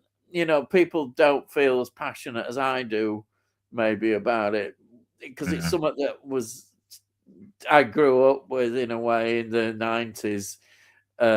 It was the last great TV series. I even put it higher than Lost is later, but to me, X Files it just ticked all my boxes. Sci-fi, horror, all together, fantasy. You got it all in the X Files, and the characters were good. I probably did go on too long, but I still love it. I still love the X Files. And Gillian Anderson, she is such a great actress, and you can see why she went on to do even Yeah. greater things. She's a great Believe actress. it or not, she went on David Duchovny's chat show. Oh, that'd be interesting. Oh, So I was looking at that, yeah, and apparently that was going to be a bit prickly for David Duchovny because they didn't get on set, apparently. But he put right. that myth to bed once. He Yeah. turned around and said, "I must admit, sometimes I felt I was very selfish on set." David Duchovny was saying. And he Oh, I said, and didn't I think didn't know that. whether you picked up upon it, but I think it was because I didn't know really who you were. And the second thing was you left quite early on into a starting really the series because you were pregnant. That's right. That's Um, like yeah, and you never told me that you were going. yeah, And I and thought to myself, I must have yeah, upset you or something. So I just decided not to bother talking to you. yeah. And then they broke the silence a little bit. So you were saying, "Oh no, no, no! It's just that we were both jobbing actors, and even if you're an actor, doesn't necessarily mean that you're going to spend going for a drink together afterwards No, or exactly, whatever it is." exactly, exactly. You can't. And of course he was in America and she was in Yeah, America do it, but from Britain, and so yeah, she basically just wanted to go back to her home where she was yeah, staying or whatever it was, didn't really want to go out, or he might want to go with his friends and see the game and all of yeah, that sort of stuff. So not necessarily is it all about harmony and everything. yeah, Sometimes you're just there to do a job. yeah. Well, Um, the reviews I'm doing now. You notice Gillian Anderson is away on some episodes. So is yeah, Duchovny. They were doing yeah, all sorts of things. yeah, Um, and that's the way it is. It becomes so popular. They were in demand. They were in demand. yeah, As yeah. well as I mean, filming David the Duchovny X-Files went on. film. He did that film Evolution, didn't he? And a few Yeah. other And things. she just did all sorts of things. I mean, she was in demand. He did a series afterwards called Californication. Was that That's what it was? right. Yeah. Yeah. Yeah. But when a series is successful, it's bound to happen. It is. It's bound to happen. Anyhow, let's get on. That's me going on a bit. And then let's have a look. James says, I like the look of that Sam Raimi film. So yeah, I'll be going to see that one. Right. And then Tony says, our projector's a lot more expensive than TVs, Jamie. Hard to say, I guess, as there's so many TVs on the market. And then Joe says, yes, Tony, it's looking likely I'll upgrade to a 4K laser projector. Yeah. Wow. So remember what I was saying. There's some projectors that you can buy that's still the old LED type, but the laser ones are the ones that people go for. No, I wouldn't pay that personally. But I mean, if you're into it, if you're into that, with a laser, the accuracy is yeah. just I mean, incredible. obviously, if you're really into all this, that is probably worth it. But I ain't got the setup. Anyhow, my room isn't done for that. But if you're an enthusiast and I've got a theatre, it's just another reason why I need to know his address so that I can go around and nick the bloody projector that's just been installed. Yeah, as soon as you it's can nick all those. He'll wake up in the morning and find there's a semicircle hole in the ceiling where his projector used to be. He says he's getting short of shelf space. You could solve this problem, couldn't you? Go and nick some of his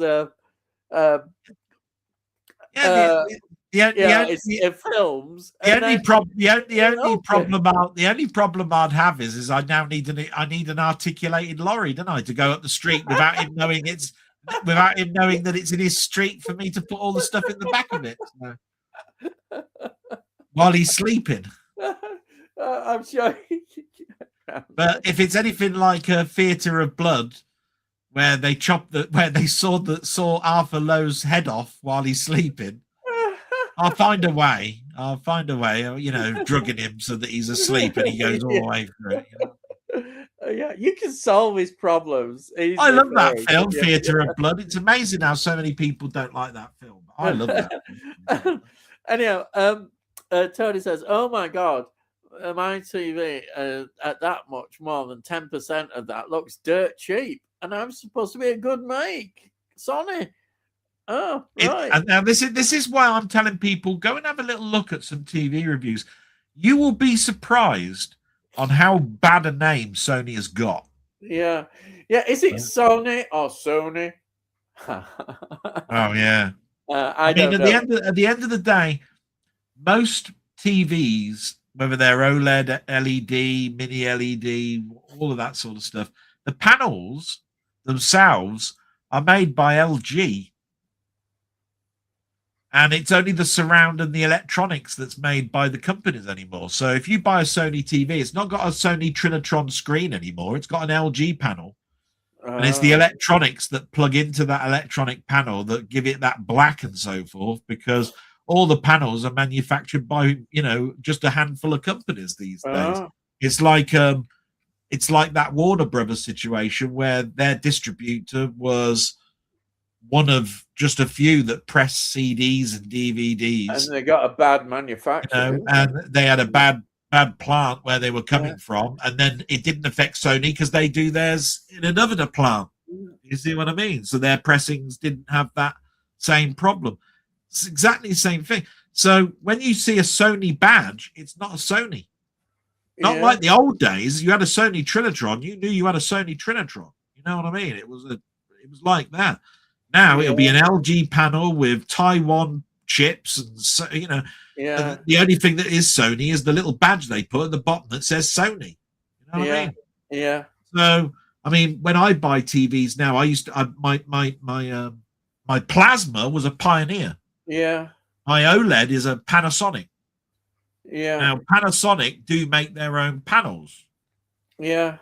But if you buy a Samsung, it's bound sure to be LG, and if you buy an LG, it might be a Samsung panel. They interchange. They basically make Samsung make the chips and LG make the panels. Yeah. And haven't Sony now announced they're not making any more 4K players? Oh, this was years ago. Yeah. So that's not new news. Yeah. No, I know it's true, but there obviously people still have them on the map. I bet if you go on eBay, you could probably still get. There'll be people who would have bought a few players. Yeah. What there was a terrible time where YouTube was full of people debating physical media. I remember this, and they were saying, "Oh, here's another death knell. This company is stopping making 4K players." They hadn't brought out a 4K player in 4 years. Yeah, they pulled out the market ages ago. At the end of the day, the market has got so many 4K players out there. There was no point making any more. That was the reason why they stopped. That's right. Yeah. And you'll tend to find that. I think you'll find Panasonic have reduced their orders loads because they've still got a ton of people that can buy an 820 or a 9000 player because they made so many of them and people aren't picking them up. Yeah. So why make any more of them? Yeah, they're going to be around. People shouldn't worry. They got. I've got 2 4K players, anyhow. Yeah. And I've got a Blu-ray player as well. I've got 3 players I can see I've got there. But sometimes cheapest chips. Sometimes they'll crop up on Black Fridays. sometimes it's even best to you could even go onto Amazon and find ones that have been returned. Yes. Yeah. There's a lot of people that fix them. There's a lot of people that actually take a gamble that the reason it was returned was because they decided they just didn't want it anymore. There was nothing actually wrong with it. You're getting it for half price. Yeah. Yeah. There you go. Yeah. Yeah. Um. And as Joe said, I'm trying to save up for our Canada holiday later in the year, so it's not come at a good time. Oh, we're off to Canada. I bet that costs a bit then. Hang on a minute. Look, I would normally turn around and say I feel for you, right? But so far he's brought up £4,000 bloody projectors, no more shelf space to put his bloody film collection on. Holidays, he went on about 2 or something at the end of last year. Now he's talking about a Canada holiday that he wants to go on this year. I haven't been on holiday since 2006. 20 years. My heart bleeds for you, you miserable bastard. Right? You know, the furthest I've been is Birmingham in the last 20 years. So yeah, there I you haven't been on holiday since about 1990, something like that. Yeah. Yeah. There we are. I can't go to Canada. Boo! No, I'm only joking with him. He knows that. No, I think if you've got the money, if you've got the why not? Why go for it? Go for it. If that's what makes you happy. I will say this. He's not doing himself any favors with this. I'm going to try and retire before I'm 60 nonsense, right? Because he's going on Canada holidays, $4,000 projectors, save a bit more money, and everything else. I'll give you a quick tip. Stop bloody spending. You might be able to do it, right? Stop spending. But that's easy for me to say, isn't it? Right? Because I was spending like nobody's business last year, weren't I? Yeah. Now I come on and I'm showing 1, 2, maybe films I might have got this week. You were ordering everything nearly last year. Oh, Christ, yeah. I will say, though, I have ordered Inner Space and one other from Arrow this week that was mentioned is now up for pre-order. I got Somewhere in Time turning up this month. So you have a few things in pipeline. Yeah, there's a few things. And of course, Doctor Who's coming out soon, isn't That's next month. Yeah. That's actually forward to. It's amazing how many. I'll tell you what, here's a clue. Doctor Who is sometimes so popular that as soon as that Doctor Who comes out, right, there'll be a flood of unboxings. That's the first thing right? The second thing is, after it's been out for about 2 weeks, they'll be debating, I wonder what the next release will be. Yeah. Oh, actually, I haven't looked, but you can see clickbait already. You get somebody who wants to put out a YouTube video. So they're saying, oh, let's predict the order of the, Doctor Who collection video is going to come out. And it's just somebody debating and just there was one last week that I watched, Ian, and no word of a lie, this guy was turning around and saying, I debated what the order of the collection is going to be. So far, I've got it wrong because I said that the 6th season would come out, and that came out in 2023, and all this sort of stuff. Yeah. I was going, bloody hell! Well, why am I bothered listening to you going on what the release will be at the later part of this year? Well, then, because you got it wrong every year. Yeah. Well, the people who produce these have said quite clearly that they're not doing any more 60s until they've finished all the color ones. Yeah. Yeah. I mean, and I can understand they've got to prepare them more, haven't they? The 60s ones. Because they're not easy. I mean, the obvious Patrick Troughton one, the third season, will come out, but they're not going to do it yet. They're not going to do it. Yeah, his most complete season is his last season, isn't it?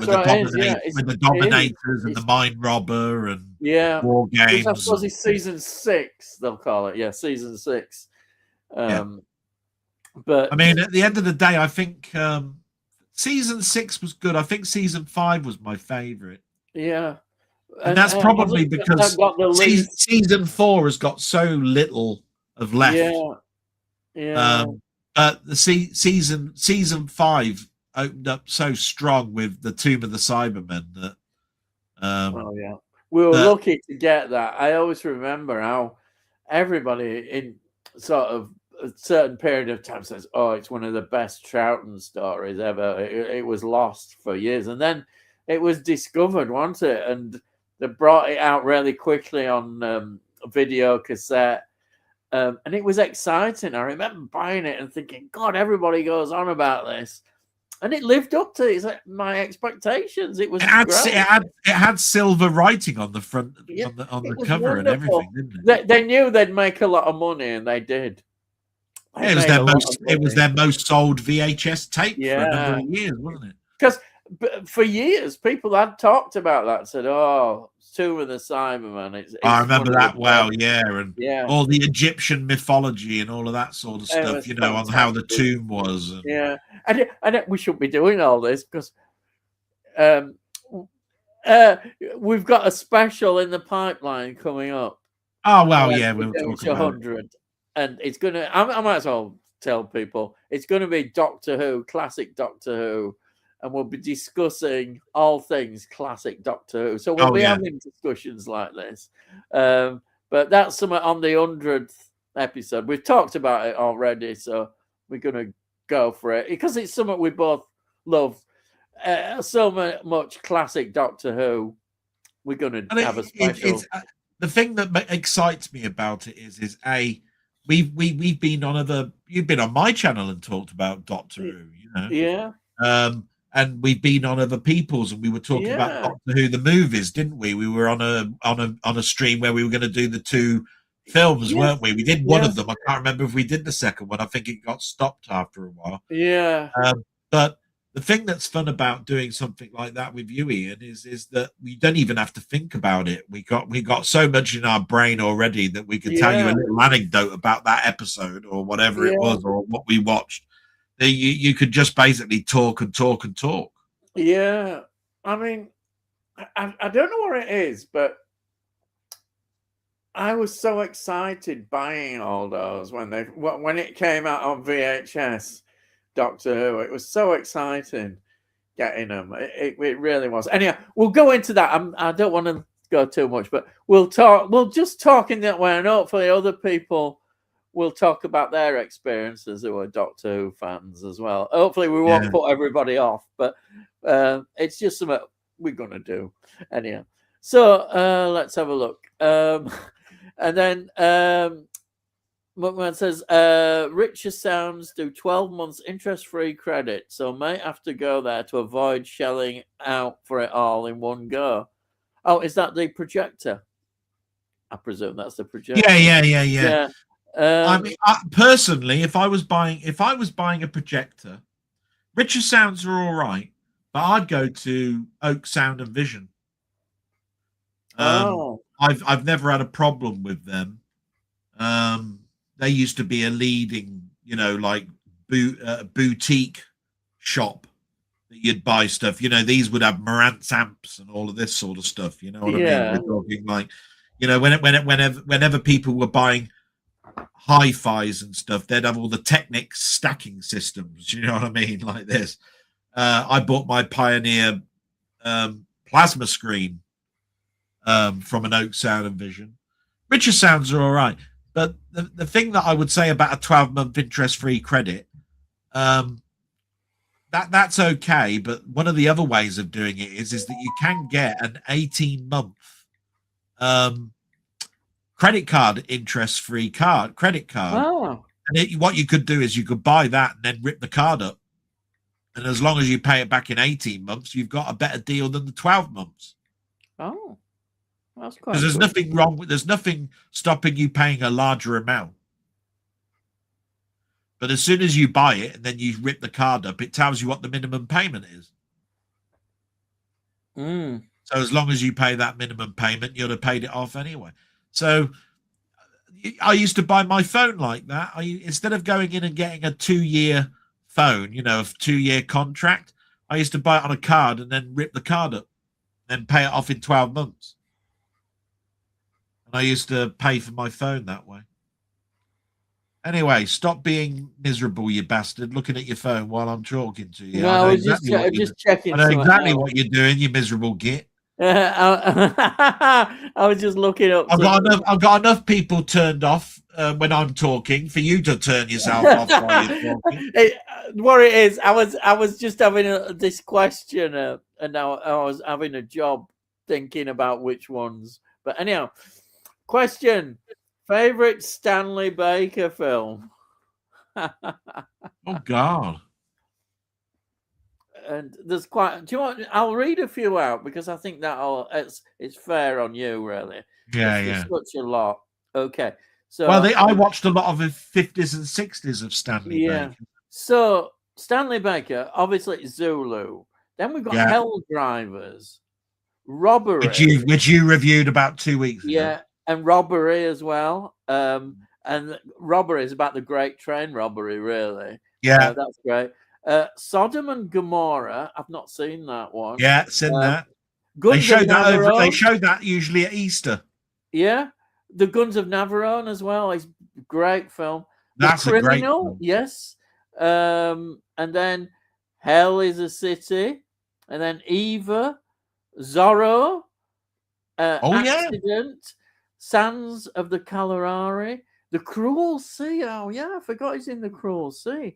And then a film that I love, Perfect Friday, and one of the best war films, Yesterday's Enemy, A Lizard in a Woman's Skin. I've got that somewhere. I haven't seen that for ages. The Girl with a Pistol, A Hill in Korea. That sounds good. The Man Who Finally Died, 1963, that one. Blind Date. He did Helen of Troy. He was in Helen of Troy, 1956 version. The Butterfly Affair, 1971. Oh, yeah, I've seen this one. The Good Die Young, yes. The Angra Hills, Campbell's Kingdom, Violent Playground. Yeah, I've seen that one. Alexander the Great, 1956. I've never seen that. That'd be a good one. Innocent Bystanders, 1972. The Last Grenade, 1970. Where's Jack, 1969. Hell Below Zero, 1954. Checkpoint, 1956. Knights of the Round Table, 1953. The Red Beret, 1953. Captain Horatio Hornblower, 1951. Richard III, 1955. Oh, The Games, 1970. Twist of Fate, 1954. I've not heard of that one. It's got Ginger Rogers in. Is the French Style, 1963. Jetstorm, 1959. Right, well, we can stop there because we'll be here forever. The Italian job. If I can't have Zulu, I'll have Guns with Navarone. Right. It says you're not allowed to choose Zulu. Yeah. If you can't have Zulu, I'll have Guns and Navarone. Okay. But it could have been Knights of the Round Table. I have seen that. Oh, I have seen Sodom and Gomorrah. That's a good film. That's a good film. Yeah. It's in that lots. I saw that lots of times with my dad. But Zulu was one that I sat down with my dad and my uncle. We used to like all these war films and stuff. Yeah, well, my dad was my influence. As I say, he took me to see it when I was 5-year-old. Yeah, if I had to pick ones, I would pick what I really enjoyed. I think I only watched it recently, but I just loved it with Ursula Andress, Perfect Friday. I think it's so good, and he's such a straight character, and she just makes you smile. She's so good in it. And in a war film, a studio-based war film that is absolutely brilliant is Yesterday's Enemy. It's a Japanese prisoner of war camp, and it is superb. I would say that was an all-time great film. So I would pick that one. And I did enjoy Hell Drivers. I know that's the sort of earlier one, 1957. I enjoyed that a lot. But yeah, if I had to pick one, and not Zulu, then I would pick Perfect Friday. Yeah. So there we are. Right. Anyway, we better get cracking on with some of these things. It's Cracking gone. on, It's lad. gone past 10 o'clock, and I bet you there's about 6 million comments to go. Well, no, I think we're not too bad. Now, there's no way they'll invade Canada. Yeah. Oh, yes. I know what you mean. I get that one. What about Greenland either? Yeah. Epstein files, bro, bringing down. I saw a video on YouTube of a phone recording of Trump saying, if they take him down, he'll take everyone else with him. I'll be interested to see. Thing is, there's so many people on the Epstein files. I don't know what's going to happen, and I think he's managed to stick it out. Well, if you, it's all been over the news. Yeah, hasn't it, about that PM that they finally they've taken the whip away from him. Was it Mendelssohn or whatever? I've forgotten his name. Mendelssohn as well. Mendelssohn. Yeah. Mendelssohn and Prince Andrew have really come out bad, very bad in it. Yeah. And now they're going after Starmer because they said you knew that he was friends with Epstein, and yet you hired him. Yes, you had him as ambassador for us to go over to America, and you knew it. That shows you how daft Starmer is as well. Yeah. I was hoping that we'd get one with Nigel Farage. Get Nigel Farage on there. That'll make my day. Unfortunately, I haven't seen any with Farage on. Anyhow, Tony York, not allowed. Okay. A close second is Robbery. Yeah, and you pick Robbery. With James Booth, Private Hook, as the police inspector chasing Robert Stanley Baker. Yeah, and it's based on Great Train Robbery. And then he's put Guns of Navarone. Well, yeah. That was my choice. James says, I have a lizard in woman's skin to watch, which stars Stanley Baker. Yeah, that's it. Yeah, that's... I think I was going to say that's no way to talk about your wife, Jamie. Oh dear. You got a lizard in women's skin to watch. Oh dear. That's your wife. How dare you say something like that? Tony says, must give Navarone a watch. One of my few 4Ks. Not seen it in that format yet. Yeah. All right. Well, give it a watch, lad. My horror writer friend knows Kim Newman. Oh, you name dropper. Yes, I bet. Yeah, crikey. Yes. Oh, he's your horror writer, is he? Yeah. All right. Kim Newman. I think he's great. Totally will love Kim Newman. And then Tony says, Lizard is a good giallo, Jamie. Bit weird at times, but it's not unusual in that genre. Set in England too. Oh, right. I need to put it at the top of my watch list.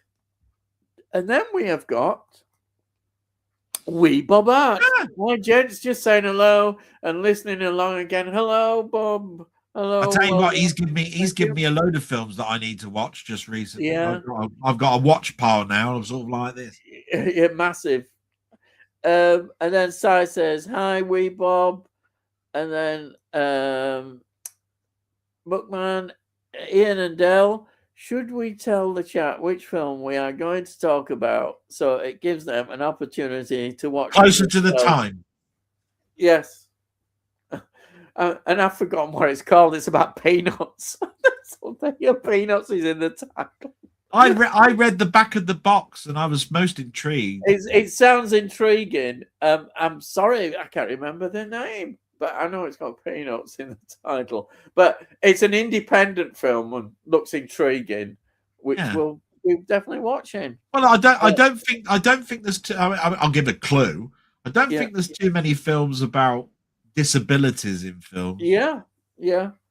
So I'm intrigued. Yeah. But I want people to be surprised and then probably watch it a bit close to the time. Even if I'm going to watch it definitely before we have the Otherwise, you watch it 11th. now, and then you got to wait 4 weeks before we start deliberating about it. But it's the 11th we're doing it, so I'll watch it just before then. And then Tony says hi, Bob, and then Jamie says hi, Bob. Jamie says, "Hey, side Newcastle getting stuffed again tonight. You love having a go, don't you?" Listen, you're gonna get me in trouble because my friend 20th Century Gaming is from Newcastle. Yeah. And every time he comes in here and he says, "Hello, everybody. I really like everybody that's in here." And here you are saying Newcastle's getting stuffed again. Yeah, it seems to me every week he says it, doesn't it? You know what I mean? It's like not really nice to say things like that, is it? So many people have got so many. I'm a fan of this. I'm a fan of that, or whatever. You've got to be careful these days. Hey, bye, it, lad. Bound sure to upset someone. And then Si says, "Please let it be condom." No, sod off. Talking about and then, no, it's not. This thank bloody God. Yeah, and Tony says here, "Oh, that's a relief. I've had my rant." Yeah, you had your Tony. I tried to appease everybody, with this rant business. It's hard enough every week to come up with something new, but yeah. And then Si having a laugh, and Si says, "I don't know what you were talking about. Newcastle aren't playing tonight." He's glad. In other words, the reason they've got so many goals is nobody's turned up to play the other side. They're just going up the pitch and putting it back in the back of the net. They probably still miss. I must admit, there was a score one week. It was only a couple of weeks ago, something like 9-1 or something. Yeah. I told my mum that. The first thing my mum said, and this is why sometimes she's as sharp as a tack, said, "Did the goalie turn up?" Yeah. Yeah. So she knows some things, but there you go. Yeah, we got thrashed, I think, by Arsenal. Yeah, you were like 4-0, wasn't it? No surprise, Arsenal, is it? Blooming heck. No. And then let's have a look here. Joe says the Maze Runner is like a dystopian science fiction version of Lord of the Flies. That's an interesting description. Yeah. Have you not seen the Maze Runner? I think I might have done. A long time ago. Yeah, they're sort of like little tribes of people living outside of a wall. That's and then when right. you go through the gate, yes, inside the gate, it's a maze. Yeah. And then I've seen the first Maze Runner, but I've never seen the sequels. And then Tony Hawk says, "Amma, I've just announced their April release. Yet another little-known 50s noir, directed by Terence Fisher, of course, Mantrap.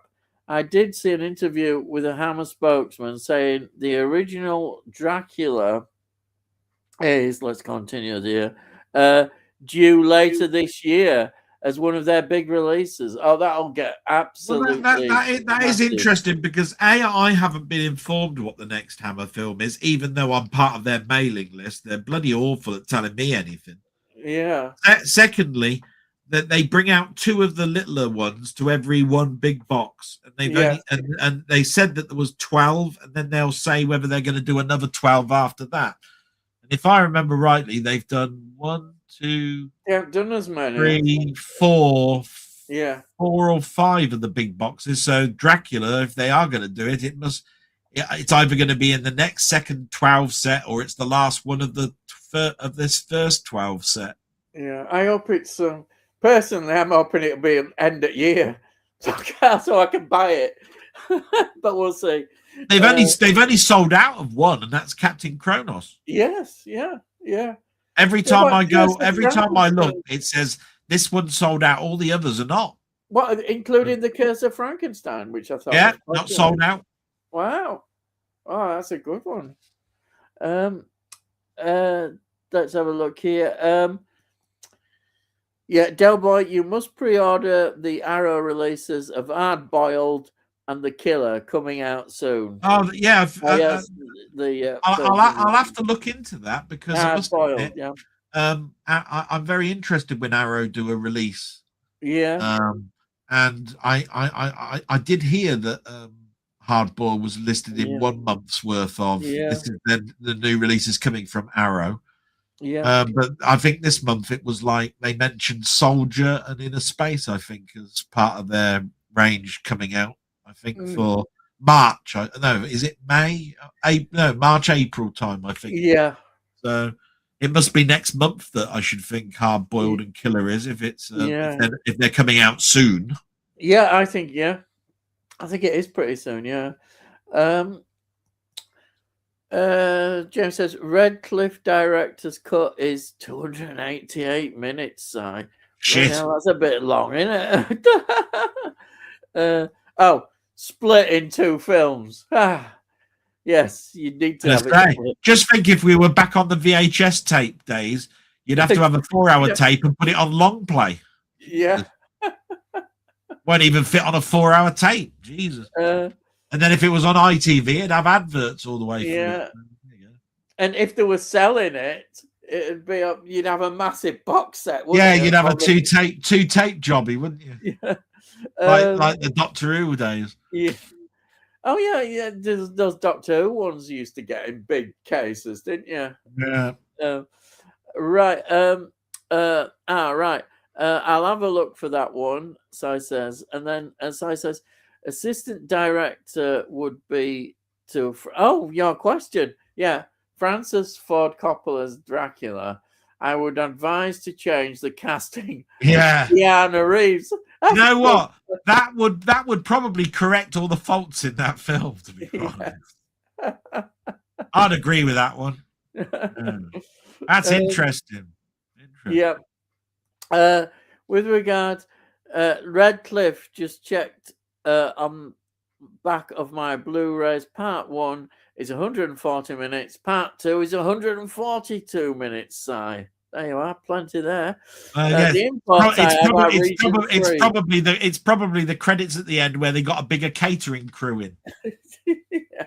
It lasted an extra 2 minutes of film to actually do the credits at the end. But seriously, I would have advised James Mangold to cut the final 5 minutes to Ford versus Ferrari. It absolutely ruined the feeling of the whole movie. Oh, have you seen Ford versus Ferrari? It's very interesting. No, it's not something that I would particularly. Yeah. I don't know whether it would really interest me. But there we are. Actually, because it's historical, you might. Yeah. I don't know. I know F1. It is a racing film. It is a racing film of a sort, but it's more about the rivalry. Yeah, the only racing film I've seen at the cinema was what my dad took me to see in the 60s was the Grand Prix. Yeah, James Garner, is it? James Garner, yeah. Yeah, I've seen that one, and that was all right. Yeah, yeah, that was okay. As long as Sylvester Stallone won in it, you're all right. Yeah. That film he did in the early 2000s was bloody just awful. Had the auto install. I know what you mean, Tony. I don't want to be messing them. I like things to be all set up and ready. You need to turn off the True motion settings. True motion setting. I'm new to these. Otherwise, it looks fake. Yeah, well, mine doesn't look fake. Mine looks fine. So this is the thing. If you do auto install, how do you know? Yeah. I don't know, but it doesn't. It looks great. In fact, I'm really pleased. I wouldn't change it at all. Absolutely looks superb. I'll tell you what. That's really nice about new TVs. Right? They've got all these set settings, but they always give you 2 that you can fiddle about with. Yeah, you call them like professional mode 1 and professional mode 2, and they give you that. They give you those 2 where you can go. Oh, do you know what? I'll start playing about. So if you have got this one that you've got auto set up in, and you know that there's one that's spare, why don't you play about? Yeah, you might be going. Do you know what? That's made that so much better. Because even though you're going, oh, I'm quite I don't happy with want to it, spoil you it. might Just find that honestly, you can actually get it better than what you think. I love. I'm worried about when my telly goes because I think to myself, "Oh God, Nothing's going to go by just playing around with the remote one, Ian. yeah." I just worry about I've had it a few years now, and yeah, But how it long you had worries. it? How long you had it? I've had it. Ooh, 6, 7. I've had it about 7 years, I think. I think I I've had it think about you're 7 years. fine. If Yeah. you've gone beyond the 5 years, I think if it survived without having one fix put on it, you probably got a very good TV, and it's probably going to last you 10 plus. Yeah, it did cost me a lot. It did cost me quite a Oh lot my! of money. The one that's behind me, Yeah. the Panasonic, Yeah. the OLED one I've got. I mean, that was a two just over $2,000 TV. Yeah. Mine cost me about 1,500, I think, something like Yeah, that, 500 or 600. So, yeah, that's probably why it's done so well.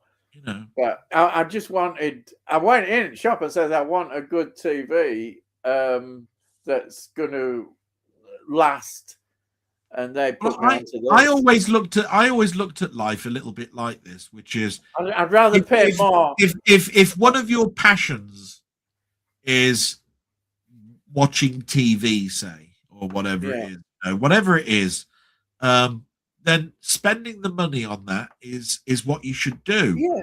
If Yeah. if you drive for a living, right? There's no point driving around in an Austin Maxi 1750 from 1969, right?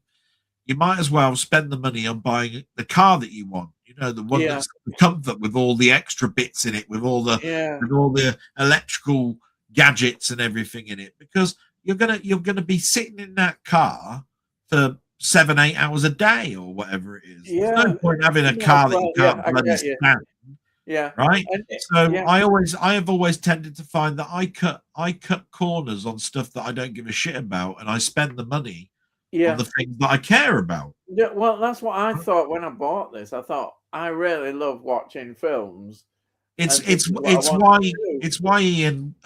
in the early days when when it didn't matter and my mum and dad were alive and Yeah. all of this sort of stuff, and I was and my industry that I was in was computers.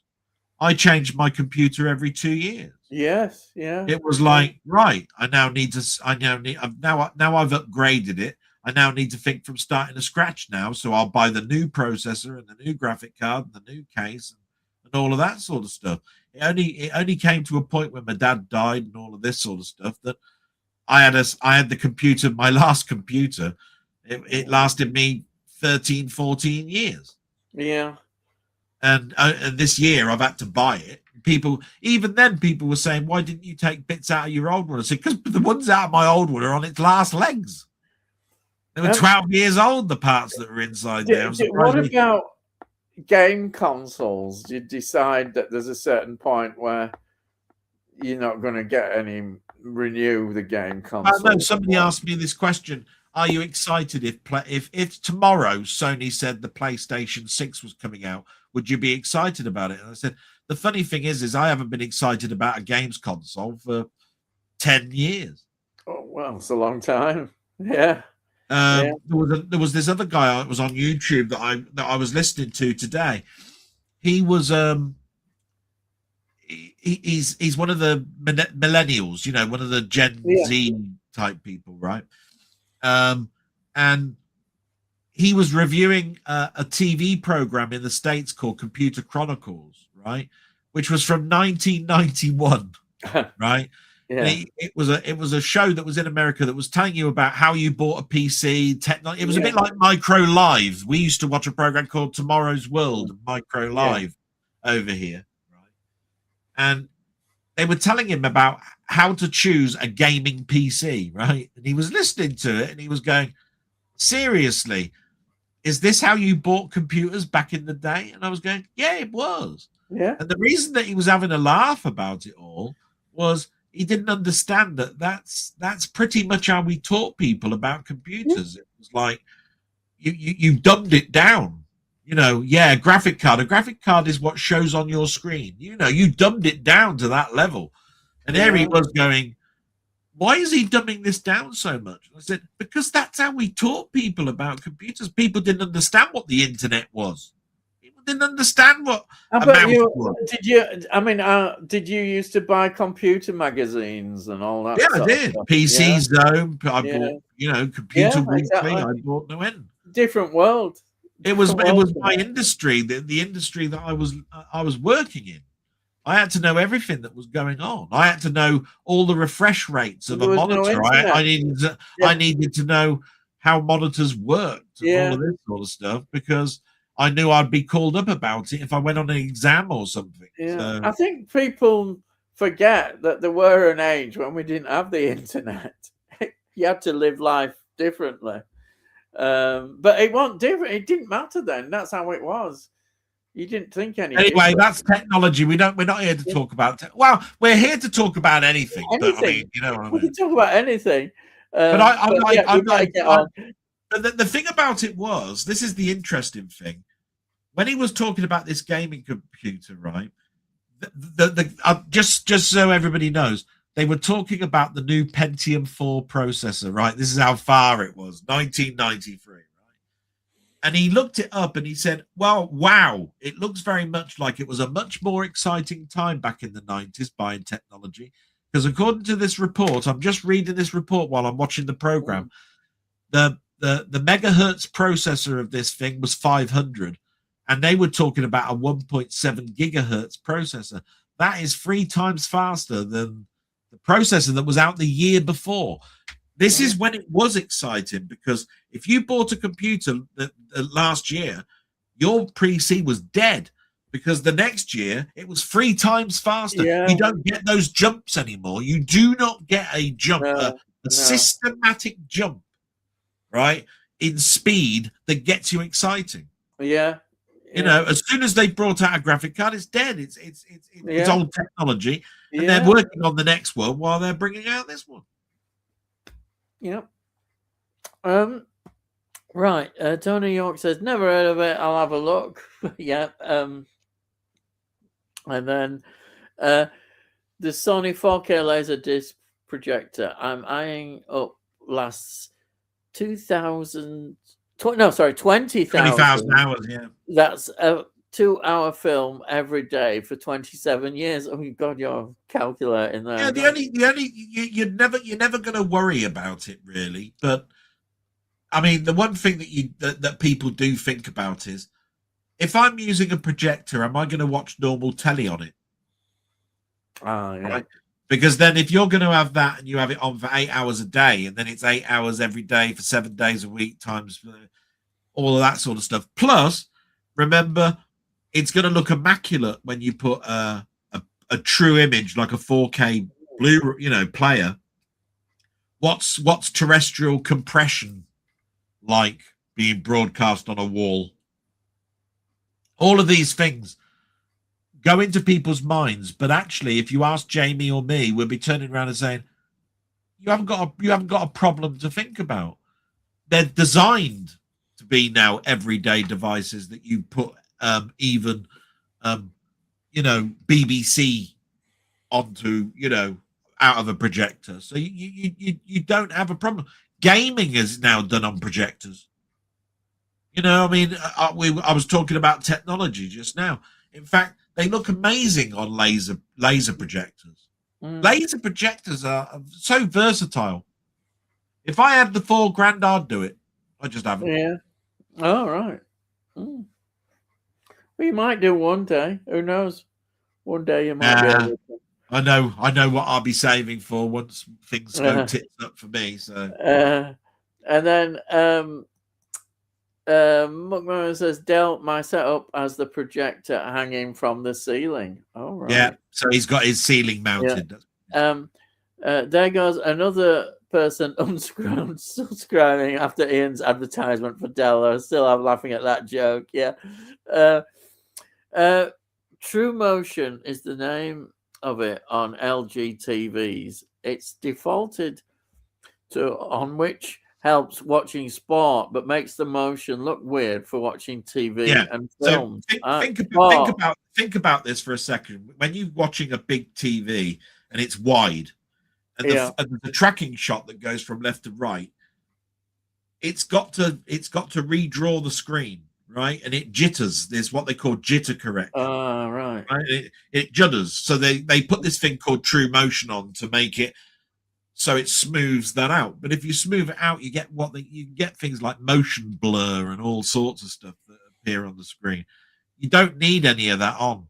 If you're showing something from a film from a 4K player, all of that's been done. You don't need to. I've got things on my stuff that I've got switched. It's got 24 FPS and all, you know, because apparently there are 24 frames for every second, and if you put that on, it's like cinema mode and all of this sort of stuff. Don't need it. Your 4K player's already doing it. So why do you need that on? Yeah. Your panel is just what it's being received. You see what I mean? So if you've got it switched on your player, you don't need it on your TV. If your player doesn't have it, switch it on your TV. It's like that. Yeah. So if you've got a pure signal coming out in 4K resolution, what do you need sharpness for? Yeah, you do. Yeah, I get you. Ridiculous. And then Jamie cheekily says, "I'm unsubscribing." Oh dear. I thought he had. Yeah. Why have you resubscribed to me, you bastard? I told you, piss off. And then Sai says, "I'm in the market for a new TV. Can't afford an OLED. So I'm looking into mini LED or QLED." Yeah, mini LED or QLED. Q is quantum LED, mini LED. They're all sort of like, this is where OLED is starting to look a bit old these days. I still prefer OLED even after QLED, mini LED. But I understand where you're coming from with that, but you can get some absolute fantastic deals on last year's models.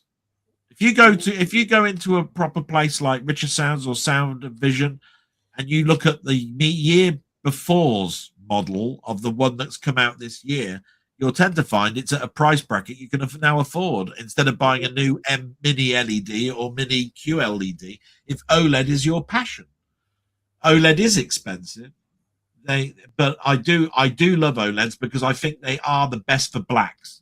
Blacks are incredible on an OLED TV. Absolutely incredible. And I watch a lot of science fiction where it's space and so forth. Yeah. So I tended to go down the OLED route, but there's nothing wrong with mini LED or quantum LED. There's nothing wrong with those. Quantum dot technology is nice. Yeah. Jeremy says, "I love our OLED LG. Yeah. Definitely worth the extra money. The blacks are insane. I can't even see the TV screen frame sometimes." Yeah, the frame is the bezel. Right? Yeah. The bezels on these TVs are so thin these days. You don't even think you've got one. You're gonna see them there. Yeah, I get you. Yeah. Right, I remember the bezels that were around on my Philips 32-inch 16:9 widescreen CRT TV. The bloody bezel was about that thick. It was my hand span going around it. You know, now you'd be lucky if your bezel's that thin. You know what I mean? It's nothing to it. You wonder how they're gripped in by the plastic frame. You know what I mean? Yeah. Let's see. Jamie says, "You have to get past my 2 Dobermans guarding my collection, Delboy." Oh, don't worry. I've seen Naked Gun and how Frank Drebin got past 2 Dobermans. So it wouldn't take me too long. It wouldn't take me too long to get past those. Anyway, I've seen enough Magnum PI to get you get past the Dobermans. It'd be like the scene out of Boys from Brazil when Gregory Peck gets savaged. Oh, right. Yeah. I haven't seen that for a long time, Boys from Brazil. But yeah. Boys from Brazil is great. Yeah. I love our Pioneer plasma TV until it went kaput. Oh, Mine's still going. kaput. But now this is the interesting thing. Pioneer's plasma was groundbreaking, right? This is how it worked. This might be the same as Jamie's, right? You had the panel, and it only had 2 cables that went to this panel, right? 2 cables. That's all it had, because underneath it was a central box that everything plugged into, right? It was like having it was the size of an amp, right? A surround sound amp. And in the back of it, it had a HDMI and an RGB and composite and all of this. And therefore, the only thing that went to the back of your TV was 1 cable plus the power cable. That was it. So you could hang it on the wall, and you'd only have 2 cables. There's none of this. It's got a SCART and 3 HDMIs, and they're all at the back, and everything then comes out like an octopus out of the back of your TV. It had 2 cables. That's it. Amazing. It really was an amazing box. The Pioneers were brilliant. Right, here you are. Ian and Dell, have you watched any of the YouTube channels I recommended? Bad Movie Bible is a fantastic channel. It makes me laugh every time. He mentioned it last. You already mentioned that you watched it anyway. Yeah. I bookmarked it last week, and I started to watch them on Monday. Yeah. And I've enjoyed myself so far. Oh, well, that's good. And then I can't believe how many bad films he watches for research. Oh, right. I went down the list going, that's an awful film. That's an awful film. What's the you know what I mean? Then I sort of realised what the name of the channel was going. Oh, right. Yeah, that makes sense. Yes, bad. Because I was trying to find a film that I liked. Okay, well, I ain't going to find many on there. By the way, I've put a recommendation that Condor Man gets reviewed. We'll see what happens. Right. All this Condor Man crap. Yeah. We always that gets mentioned every week. I got my rant, Jamie says. You did. I tried my best. I tried my best. We're getting our bucket list holidays done before we get another dog, Delboy. Oh yeah, you mentioned that. So yeah, that's really nice. I know how much you miss. You can't leave a dogs behind, can you? Really? Oh, and the pictures that he showed of his previous dog, it was gorgeous, and I could totally understand how you wouldn't want to go on holiday when you got yourself a new dog. So yeah, brilliant. Yeah. Yeah.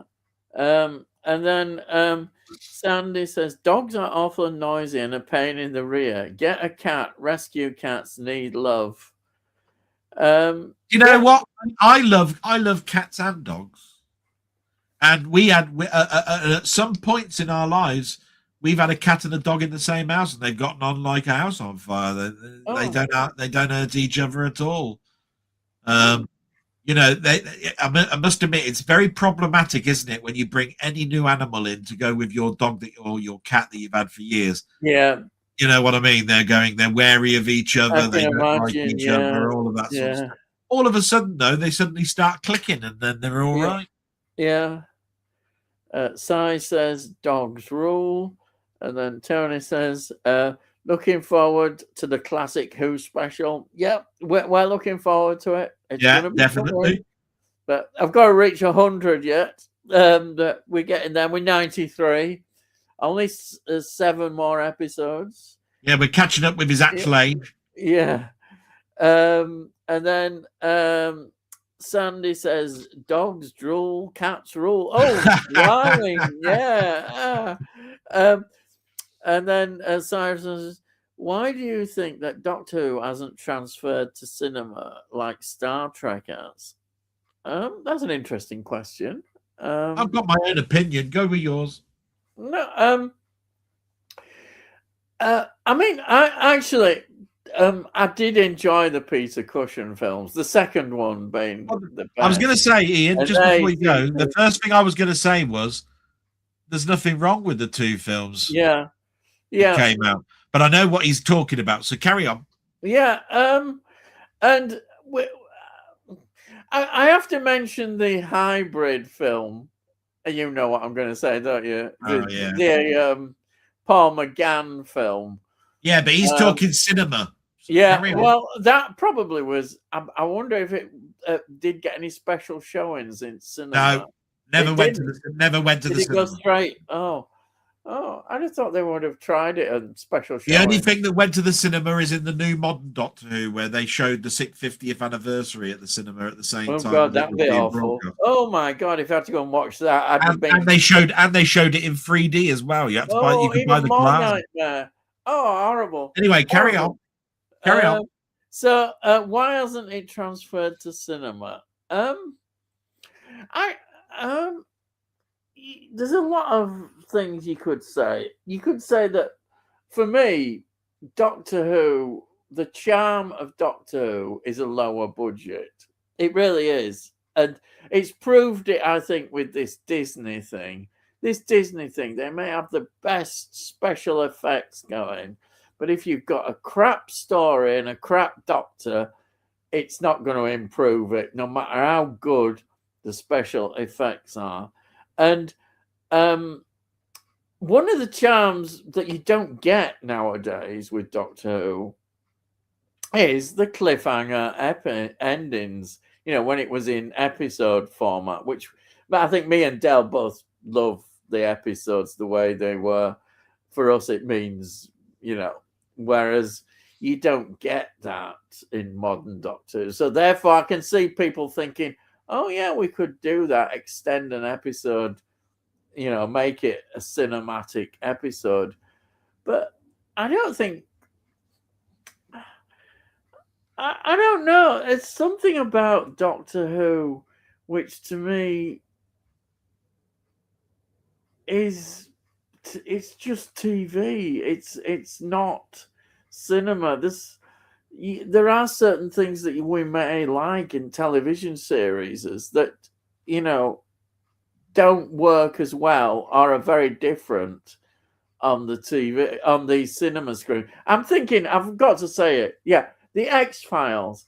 The X-Files movie, I think they were lucky. They got a good one, the very first one. The second one was not very good. And that worked. But generally, the X-Files is best on TV. That's how it is. I think, you can't transfer it. It proved it even in the film that is good. It's some, and Doctor Who is like that. It's for the TV. I don't think its origins make that so, and and that's why classic Doctor Who didn't do that, and it works. I like the episode format, and you'd lose that in the cinema. I'm sure there was talk, I think, throughout Doctor Who's era about getting films, but they never happened. And perhaps it's a good thing. You could imagine like them saying, "Oh, Tom Baker's." I don't know. You say I know I'm a Doctor Who fan, but Anyway, Delboy you would know more could be about it. deliberating forever. We got Yeah. 15 minutes before 11 o'clock. Oh, You ain't right. even got So anywhere I close. just think it's a whole issue. I won't go into it anymore. My answer is a bit more Yeah. simple than that.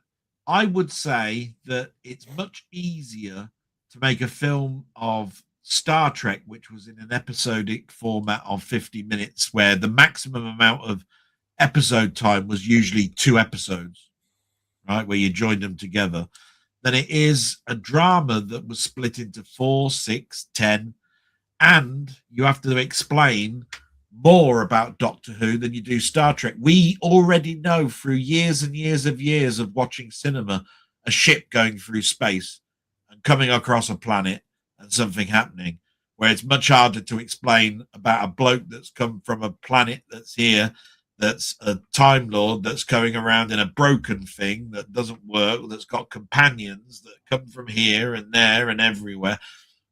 And I don't think writers are strong enough these days to write something where they wouldn't dumb it down the first time that they try and do it. They even had to change the story for the 2 Doctor Who's in the 60s, and yet it was one of the, everybody knew the Daleks were. They still had to dumb it down and it's just one of those things, I think, where Doctor Who works better as a TV thing, just purely on the basis that it works best as a drama that you Yeah. can split I up. think we'll go into it a bit more when we do the Yeah, special. that's my Yeah, opinion yeah, anyway. yeah. Right. Not too many UK series have, I don't think. No, I think generally TV has its series and sticks to them. And they don't need a cinema. Just don't need it. Anyone going to watch the Winter Olympics? To be honest, I don't really care about it. You know what? It says, I didn't know the Winter Olympics was this year, no, but yesterday before I went to bed, they showed the documentary that I've seen every time the Winter Olympics is on, which is that incident that happened between, what's her name? Harding. I think her name was Tonya Harding, where she was part of that conspiracy of breaking some that's person's a film, legs. isn't it? Yeah, the ice skating. Katerina or whatever her Yeah, name was. yeah, And it was her husband that apparently concocted it. She yeah, said for years and years, or until she went to court, she said, I knew the only thing I knew about it was after the fact, not before. yeah. And she was then, as soon as that court case finished, she was never able to skate ever again in her life. And people always bring it up. I think it was 1994 that Tonya Harding's figure skating thing occurred. Yes, yeah. And I must admit, it brought back my memories of that, because, like anything, when people start talking about the Olympics, I think of Torval and Dean doing their Bolero routine.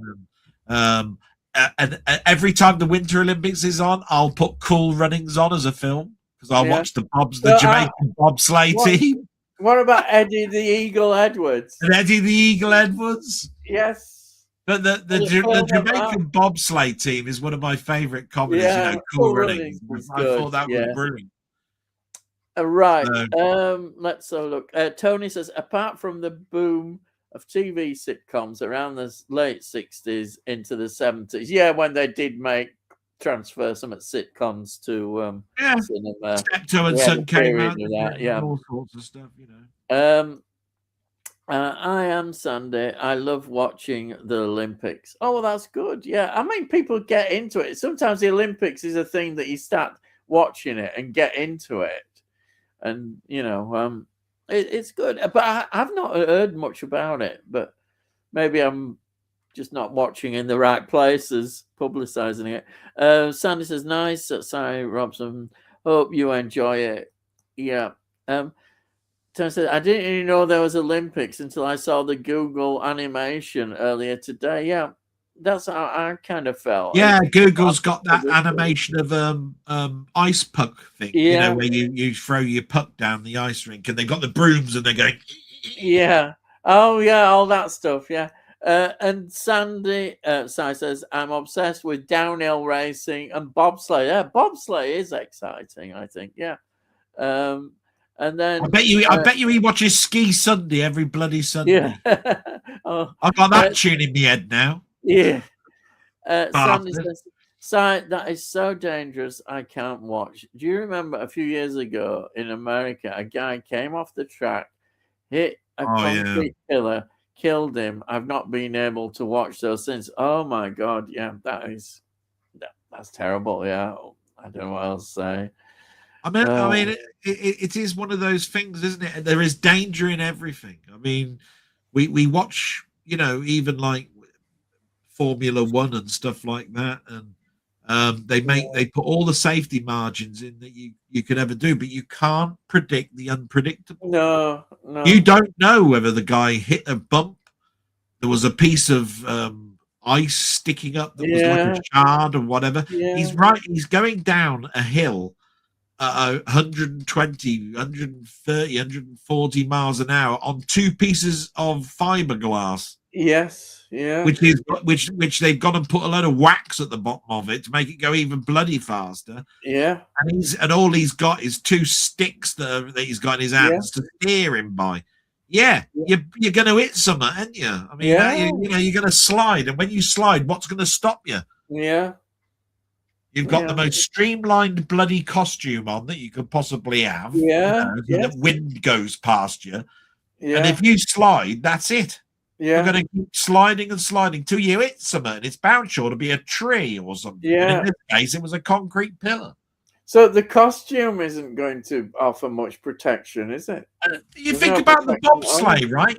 Two huge pillars around you of ice with only a channel like this, either side of it, right? And you're going down it. If that thing tips, there is nothing but your head scraping along the bottom of the bloody ground until you reach the bottom and gravity stops you.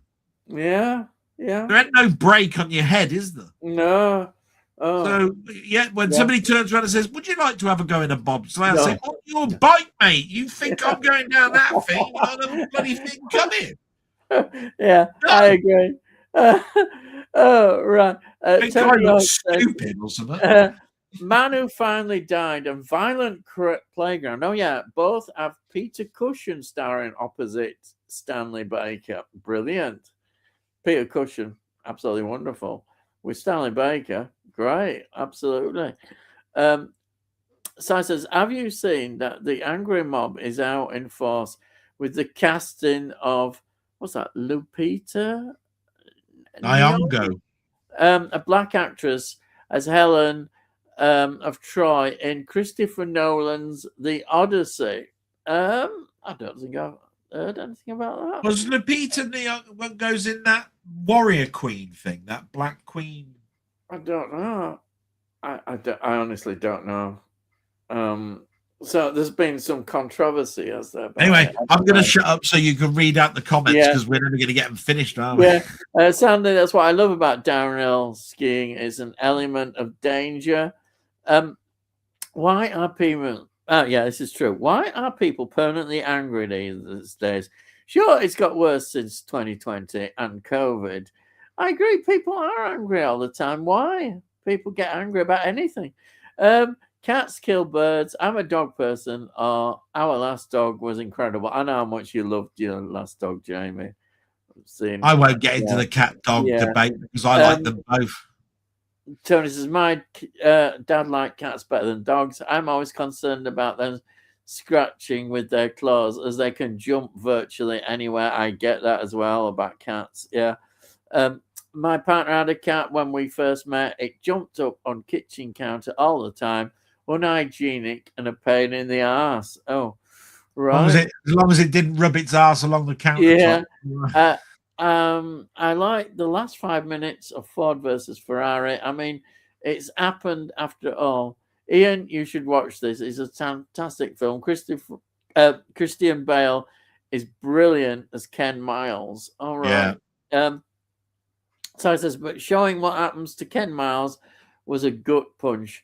They could have done in writing, like, for example, months after, if you get what I mean. Yeah, when you watch it, you'll know what that means. Yeah.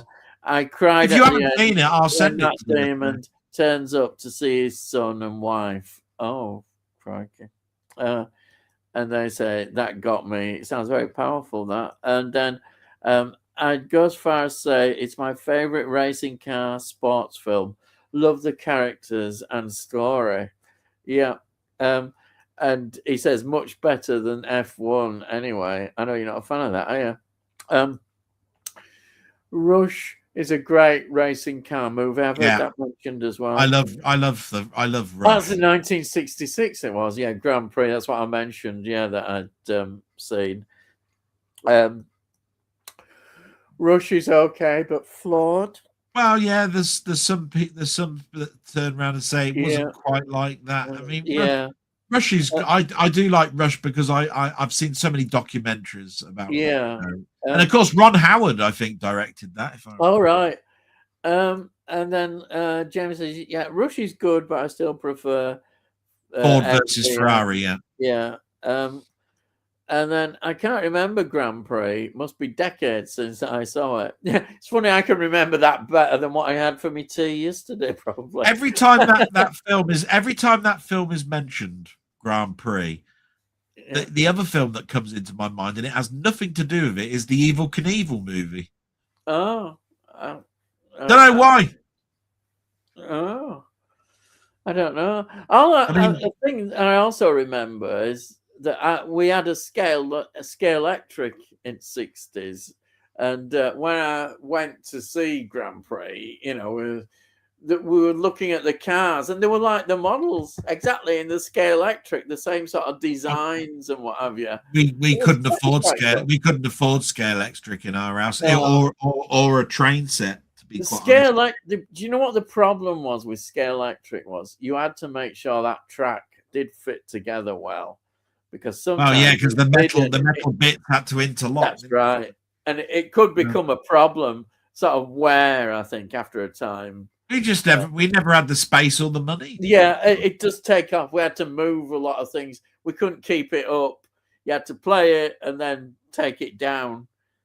But every time Grand Prix, like I said, Evil Knievel. The other one is Elvis Presley's film where he was a racing driver. Oh, crikey. It had Anne Bancroft in it. Singing along.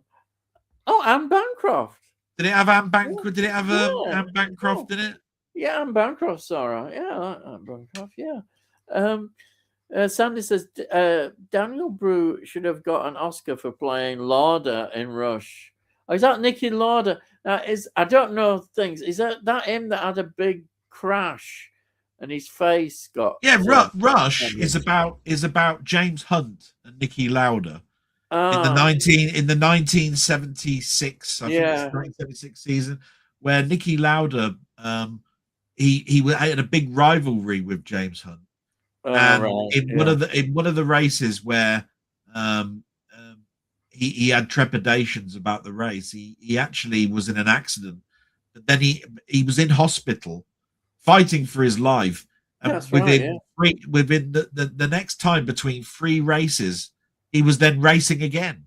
Wow. Because he wanted to win that bad. Wow. Yeah.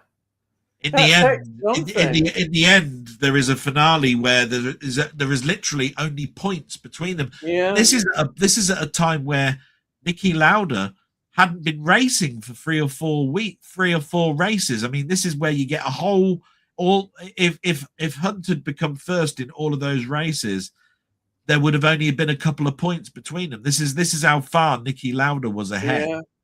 And he came out, and even though he was getting driving positions like 7th and 8th. It took it to the wire of the last race. You see what I mean? For it to be a decider. And he was so brave to go out. I mean, his face is all burnt. I mean, he's dead now. I mean, Nicky Lauder. I mean, he was a director, I think, of one of the racing teams. Can't remember which one it was now. Yeah. Was it Mercedes? It might have been. Don't know. Anyway, it was Mercedes. Yeah. He was. James Hunt was nasty. He used to call him rat features. Oh dear, that is a bit. He couldn't see. James Hunt was always the golden boy and had models all around him all the time. And he had a beautiful girlfriend, Nicky Lauder. But he called him Rat Man and all sorts of stuff. Just like Muhammad Ali would call, I don't know, Frazier. He'd call him the ape or the monkey, or George Foreman, the mummy. Because he was so slow, and he'd go, he goes around. He's so predictable, and all that. That's what all happened. Anyhow, we better move on. It's sorry. You see, you're talking about stuff that I've got an interest in. So I don't watch TV on my projector, only films and a bit of gaming. And then Si says Senna is a great documentary about the legendary driver. Absolutely, Si, great documentary. Sandy says Senna is good, but very unfair to Prost. It's biased. Well, it is about Senna, and there was a right, Yeah, but he's French. That's true. We always have there's a question for you here, there, Bookman. Question, Delboy. Do you know why my audio isn't synced with a video when I record a video on my phone? I've noticed my lips aren't cinching properly on the last couple of YouTube vids I've recorded. Yeah, I know. Go on then. There's all sorts of different ways that I could be talking about this. I don't even know whether you're so you're recording your video on your phone, right? Okay. I would say this: your phone is probably using a slightly different encoder since you've done an update. If it suddenly started happening, you'll probably need to go into your audio settings and set your mic to minus 0.02 or plus 0.2, and then they will sync. It's to do with how encoding works between video and audio. In OBS, there is a separate, you see, because they used to record the sound and the video from two different sources, they have to intermix. And so one could be actually recording at a different speed than the sound. You see what I mean? That's why your lips go out of sync. Right? Yeah. So that's probably what's happening. The encoding has changed. Right. You therefore need to change. You need to go into his settings and look from that. Well, he's doing it on a phone. Yeah. If this was OBS, I could give him a much better answer. If he was talking about OBS, right, which is what I use on my. I don't use phone to record. Oh, I do. Mine. And when I do use my phone, I use this. I use these. I have to turn the video off. I never have a problem because I use something like this. They're microphones that you pin to your lapel. Yeah. And you'll see, look, that there's a thing that goes at the bottom of your phone, look. Yeah. And again, this is where you can have a problem because you're Bluetoothing into a device that then records the sound. See what I mean?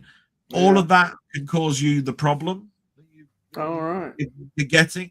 I don't know enough about your setup for me to actually turn around and give you a stronger answer than what I've given you. Yeah. All right. Okay.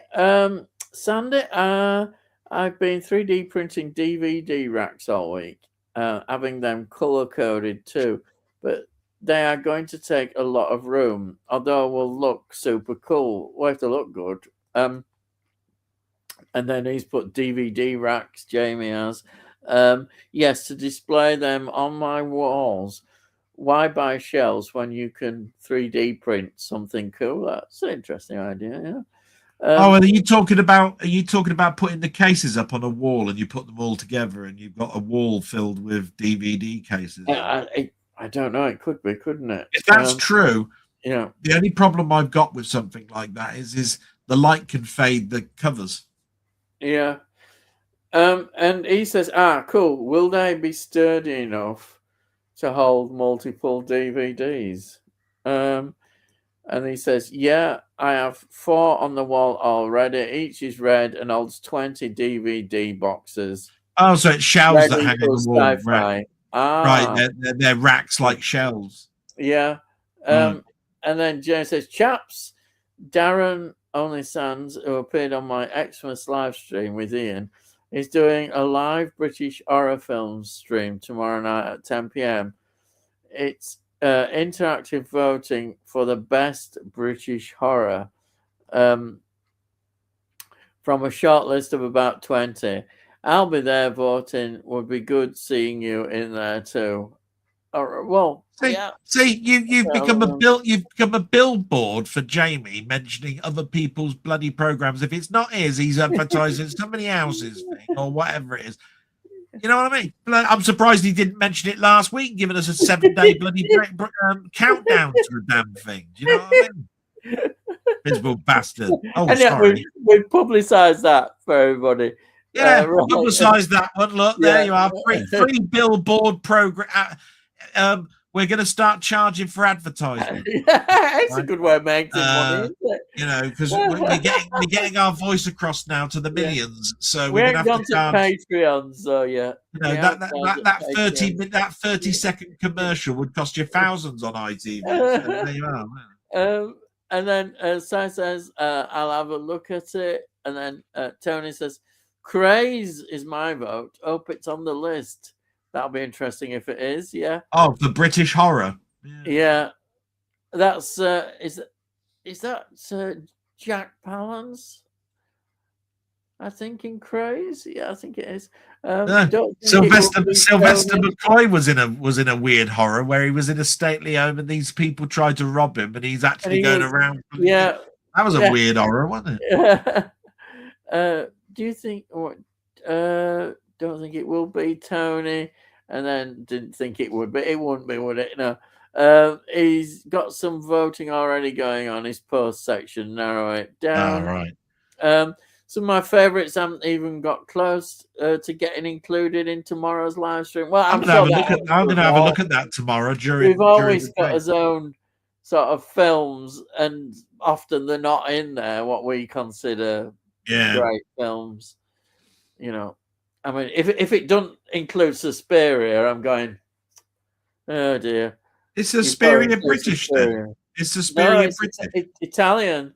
Oh yeah, Well, because it's British film. It's British. Oh, It's British British horror. films. Oh well, Exorcist. It must include that then. Yeah.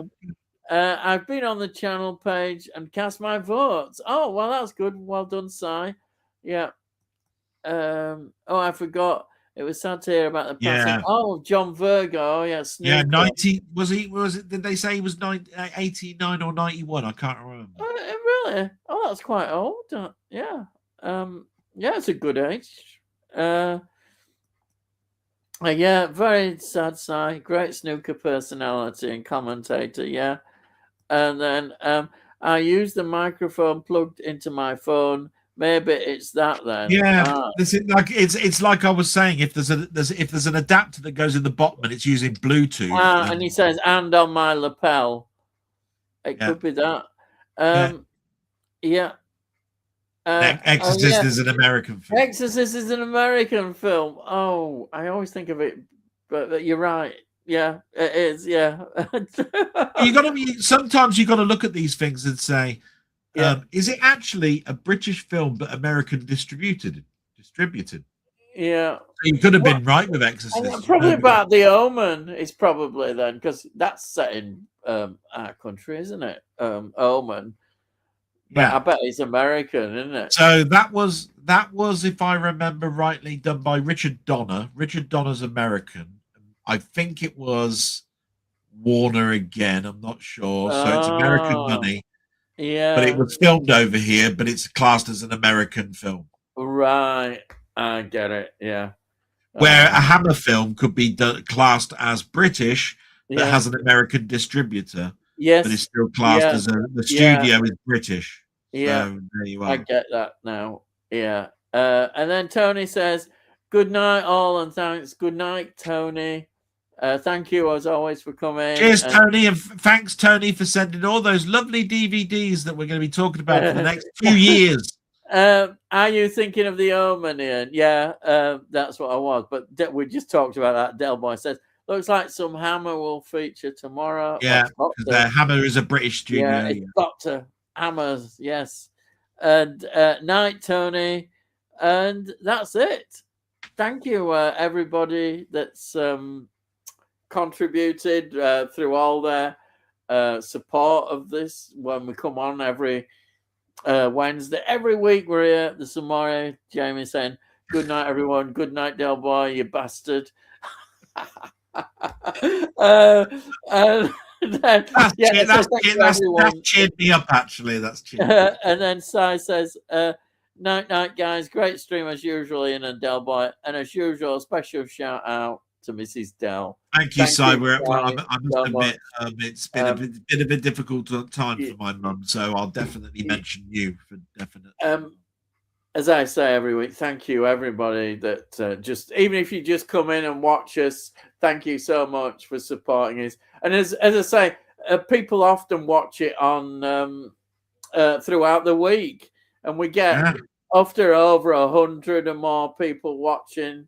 So it's nice. Yeah, thank you everybody that watches and contributes in whatever way. And we'll always be here every week. We turn up. We're not fly-by-nights. We're here. So let's say our farewells as we always do. Thank you so much, anyhow, Delboy. It's always a pleasure every week. you've been on, Oh and I no, need no. you to I surprise. mean, I mention it all the time. This really is one of my highlights of the week, is coming on and doing this and talking to such nice people. You know, That's right. Yeah. Si's wonderful, Tony's wonderful, Muckmanny's a bastard, but he's great. You know, all of those people. You know, and they're such well educated people where you can have a nice rounded conversation without fear of saying something wrong and getting pounced upon and all this sort of stuff. That's what I like. So it's goodbye from me. It's goodbye from him.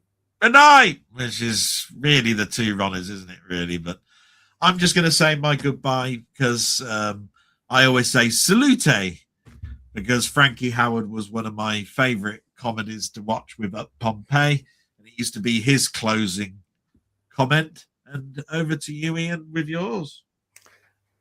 I'll see thee, and I'll see thee again. Bye, everyone. Bye-bye.